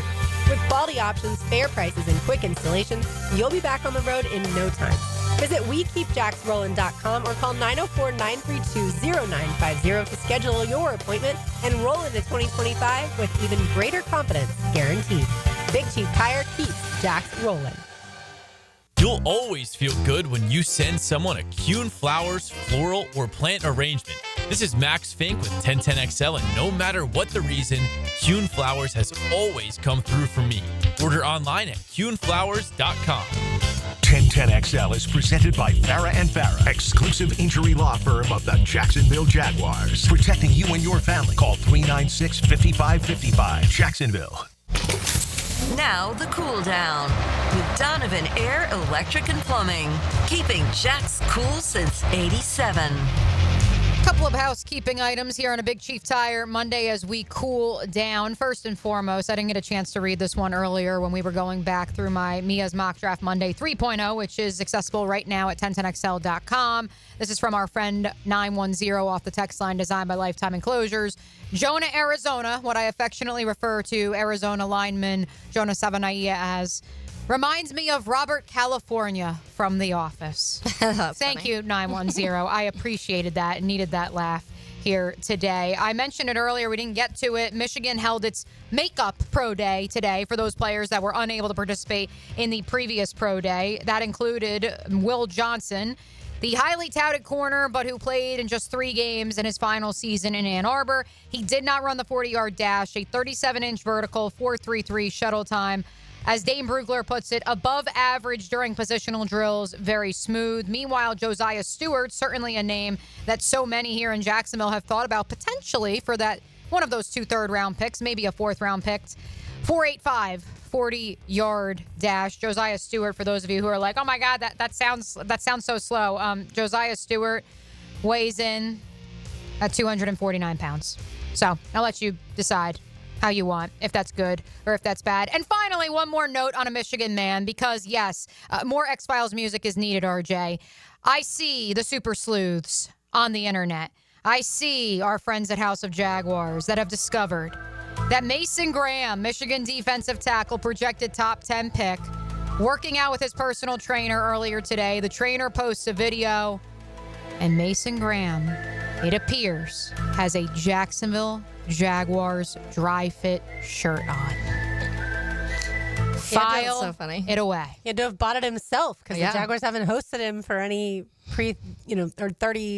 top 30 visits, and I guess they could have given it to him at the combine. I mean, maybe every team gives the players a T-shirt at the combine. I don't know, but interesting. By the way, Caleb Von Chason notoriously had a Jacksonville Jaguars shirt on pre-draft before the Jaguars selected him. I'll cool down with on Friday when we were at UNF Beach Volleyball at the Cooper. UNF handled Mercer on Saturday 3-2 and 5-0, and then JU again 5-0. So UNF beat JU on Friday 5-0, and then on Saturday also 5-0. So they won and finished 5-0 in the North Florida Invite. Nice. So And stayed undefeated at home. Exactly. Stayed undefeated at home, so props to them. A quick Jumbo Shrimp note. I'm sure you saw this on X. The Jumbo Shrimp walked it off yesterday, a walk-off single from Maximo Acosta yesterday, and won 4-3. So they won all 6 games against Charlotte. The next time that they are home is, next Tuesday at 11:05 for Education Day. Before I get to any I wonder how the speed dating went. Yeah. We didn't talk about that on air, but there were going to be, it was Thursday night, right? They were going to have the speed dating, and there were going to be 3 different cups, green if you were single, yellow if it's complicated, and red if you are in a relationship and you didn't want to be, speed dated. So what's your complicated mean? Right. So I feel like the yellow opens up a whole can of worms. Like, I don't even know, but maybe I want to know. I'm not sure. Like, how complicated is it? Yeah, exactly. I joked with some friends of mine that are married with kids that they would have the yellow cups. It's complicated. And they're like, absolutely. Married with kids is always complicated. Before I get to the rest of local baseball, RJ put together some fun stuff that happened over the weekend. Here's what you missed. Let's fill you in on what you may have missed over the weekend. To the diamond we go as a fan reached into Angels superstar Mike Trout's glove to take away an apparent leaping catch in foul ground. Security met with the fan after the play, and the fan and his son were relocated to a different area of the stadium. But Trout met with them both after the game and signed both the ball involved with the play and a bat. Trout's claiming interference, but that is in the stands. That is not his ball. That's the fan's ball. Yep. Well, he can argue all he wants. The way you reacted, that's what's wrong. And I saw you guys get kicked out. I know you guys got moved, but yeah. That's the ball right here? Yeah, that's the ball. Yeah. So can we start? To the hardwood we go as Anthony Edwards dropped 7 threes to become the NBA season three-pointer leader on the final day. Edwards for 3. There it is! Cash money! Anthony Edwards stands alone as the three-point king this season. After battling back from a scary neck injury, former UCF kicker Donald De La Haye, better known to the YouTube football community as Destroying, shows he still has the juice as he knocks in a 55-yard field goal for the San Antonio Brahmas. De La Haye on for a 55-yarder, and the double nickel is good. A career best effort. He wants to hit one from 60-plus in his professional football career. That one. How about some track action? Shall we? Tony Stewart proves that he can indeed win driving absolutely anything, as he notches a NHRA Top Fuel victory in Vegas. They pile off into the afternoon. Ashley's got cylinders out. Explosion for Salinas. Explosion for Brown. It's Tony Stewart. Stewart wins in a totally chaotic final. 387 to 317. He's broken through. I love all of those, especially the Mike Trout, the fact that he actually met with the fans that robbed him. That was cool. I mean, He said, really that's nice. the fans' ball, not yours. Sorry, Mike. Also of note, and this is not from the weekend, this is just from a short while ago, a 6.0 earthquake just I rocked saw Southern Daniel Jeremiah's California. thing. Yeah, about an hour ago. Taylor Dahl, was that the effects of the Cubs defeating the Dodgers last night and thoroughly destroying them throughout the course of that weekend series? It was beautiful. Yeah, Shohei Ohtani went 1 for 12 in this series, striking out 3 times, no walks. And the Cubs beat one of the games 16-0. I was like, what is happening? But last night's game was a little closer and a little more stressful. But that's when it's like, why am I stressing over April 13th baseball? I don't know. But yeah, so they've taken the Cubs. I just saw some of the newest rankings. They have the Cubs ranked 4th, and it's the Dodgers and Padres sitting atop the league right now at 1 and 2, and the Cubs have taken 4 of 6 against them in the last few weeks. So they're playing really, really good baseball. Unfortunately, they just lost Justin Steele for the year, so that's their ace, which that kind of sucks. But the starting pitching's been really good. The bullpen's been in a kind of bit of a problem, and they only allowed 1 run against the Dodgers, so they're figuring that out at least. Yeah, and the Rays took 2 of 3 against the Braves at home this past weekend. The Rays begin a 3-game series with the Red Sox tonight. Certainly the Braves fans still lamenting only a few wins so far this season. Speaking of baseball, Florida swept Missouri. That's Florida's first sweep in the SEC in the season. Now we all know Missouri wasn't very good coming into that game, but either way, Florida won. Florida plays host to Stetson tomorrow night. First pitch at 6:30. FSU was 13th last week, now up to 10th after sweeping Virginia Tech in Blacksburg over the weekend. FSU plays host to USF tomorrow night at 6 o'clock.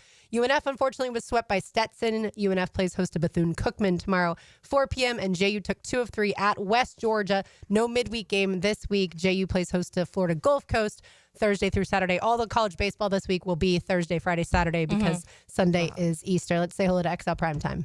Now, the 2-minute drill. Serviced by Cool Cats Heating and Cooling. Locally owned and operated. We're your neighbors. CoolCatsJacks.com. The coolest cats in town. Go Cubs, go. He's still wearing the Dodger blue for those of you not watching on live stream. Wearing a Dodgers blue. Yeah, I'm sure you didn't enjoy the Masters yesterday at all, right, Joe? Oh, I loved it. It really delivered on so many fronts, and everyone has said already, it's that recency bias that always takes over, but everyone has already said this is top 5, top 3, one of the best we've ever seen.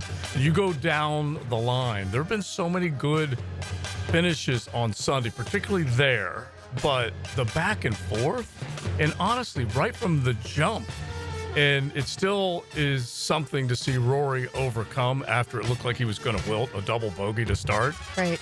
But there were 3 2-shot swings on the first 4 holes. It was just, it was unreal. And then obviously what he did at 13 and what he did at 15, what he did at 17, and then what he did the second time at 18. It was great theater. Did you have to work or did you get to enjoy it? No, I got to enjoy it. You got to enjoy it? Okay. Yeah, I got to enjoy.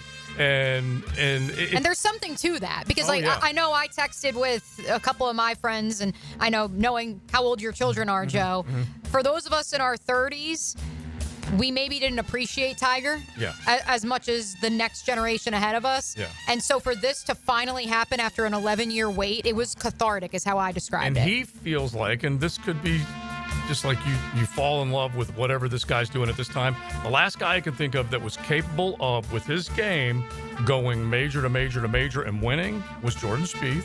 He did that in 2015, and he almost pulled it off because he won the Masters, won the U.S. Open, came close at the Open. But anyway, this Rory's game right now is as good as it's ever been. And just take a look at the yardage off the tee and then his wedge game. Brad Faxon is now his putting coach, and he putted fast. Like, he made some compared to quick Bryson. decisions. Yeah. But anyway, it delivered. Like, you go back to Tiger when he finally won that 15th major, and you can go to Phil, and you can go to a handful of others that were so good on Sunday. But this one had everything. Heavyweight type of fight. Justin Rose, Scheffler, and all of them. It was great. It sure was. All right, so you're going to talk Masters. I'm assuming you're going to talk Nico Iamaleava. Yeah, we'll definitely get into that loser. But it's just so funny that this is what I said in the very beginning. I got killed for this. Unintended consequences of the NIL. It's great that these players get paid, but these are the unintended consequences. Never did I think someone would be able to hold out heading into spring, and I guess the family gave them notice, but still, it's a ridiculous look for college football. But, All right. Thanks, Joe. We'll be listening. Yep. Thank you. By the way, I had a very random dream since we've talked all this Tennessee today that Morgan Wallen gave me a compliment on my biceps. Oh my gosh. I had a dream all my eyelashes fell out. Oh, I like mine better than yours. Yeah, nope, not going to compete with either of those. All right, that'll do it for us. Don't go anywhere. XL Primetime comes up next for Mia O'Brien, for Taylor Dahl, for RJ Saunders. I'm Lauren Brooks. These heels are made for talking. We will talk to you tomorrow.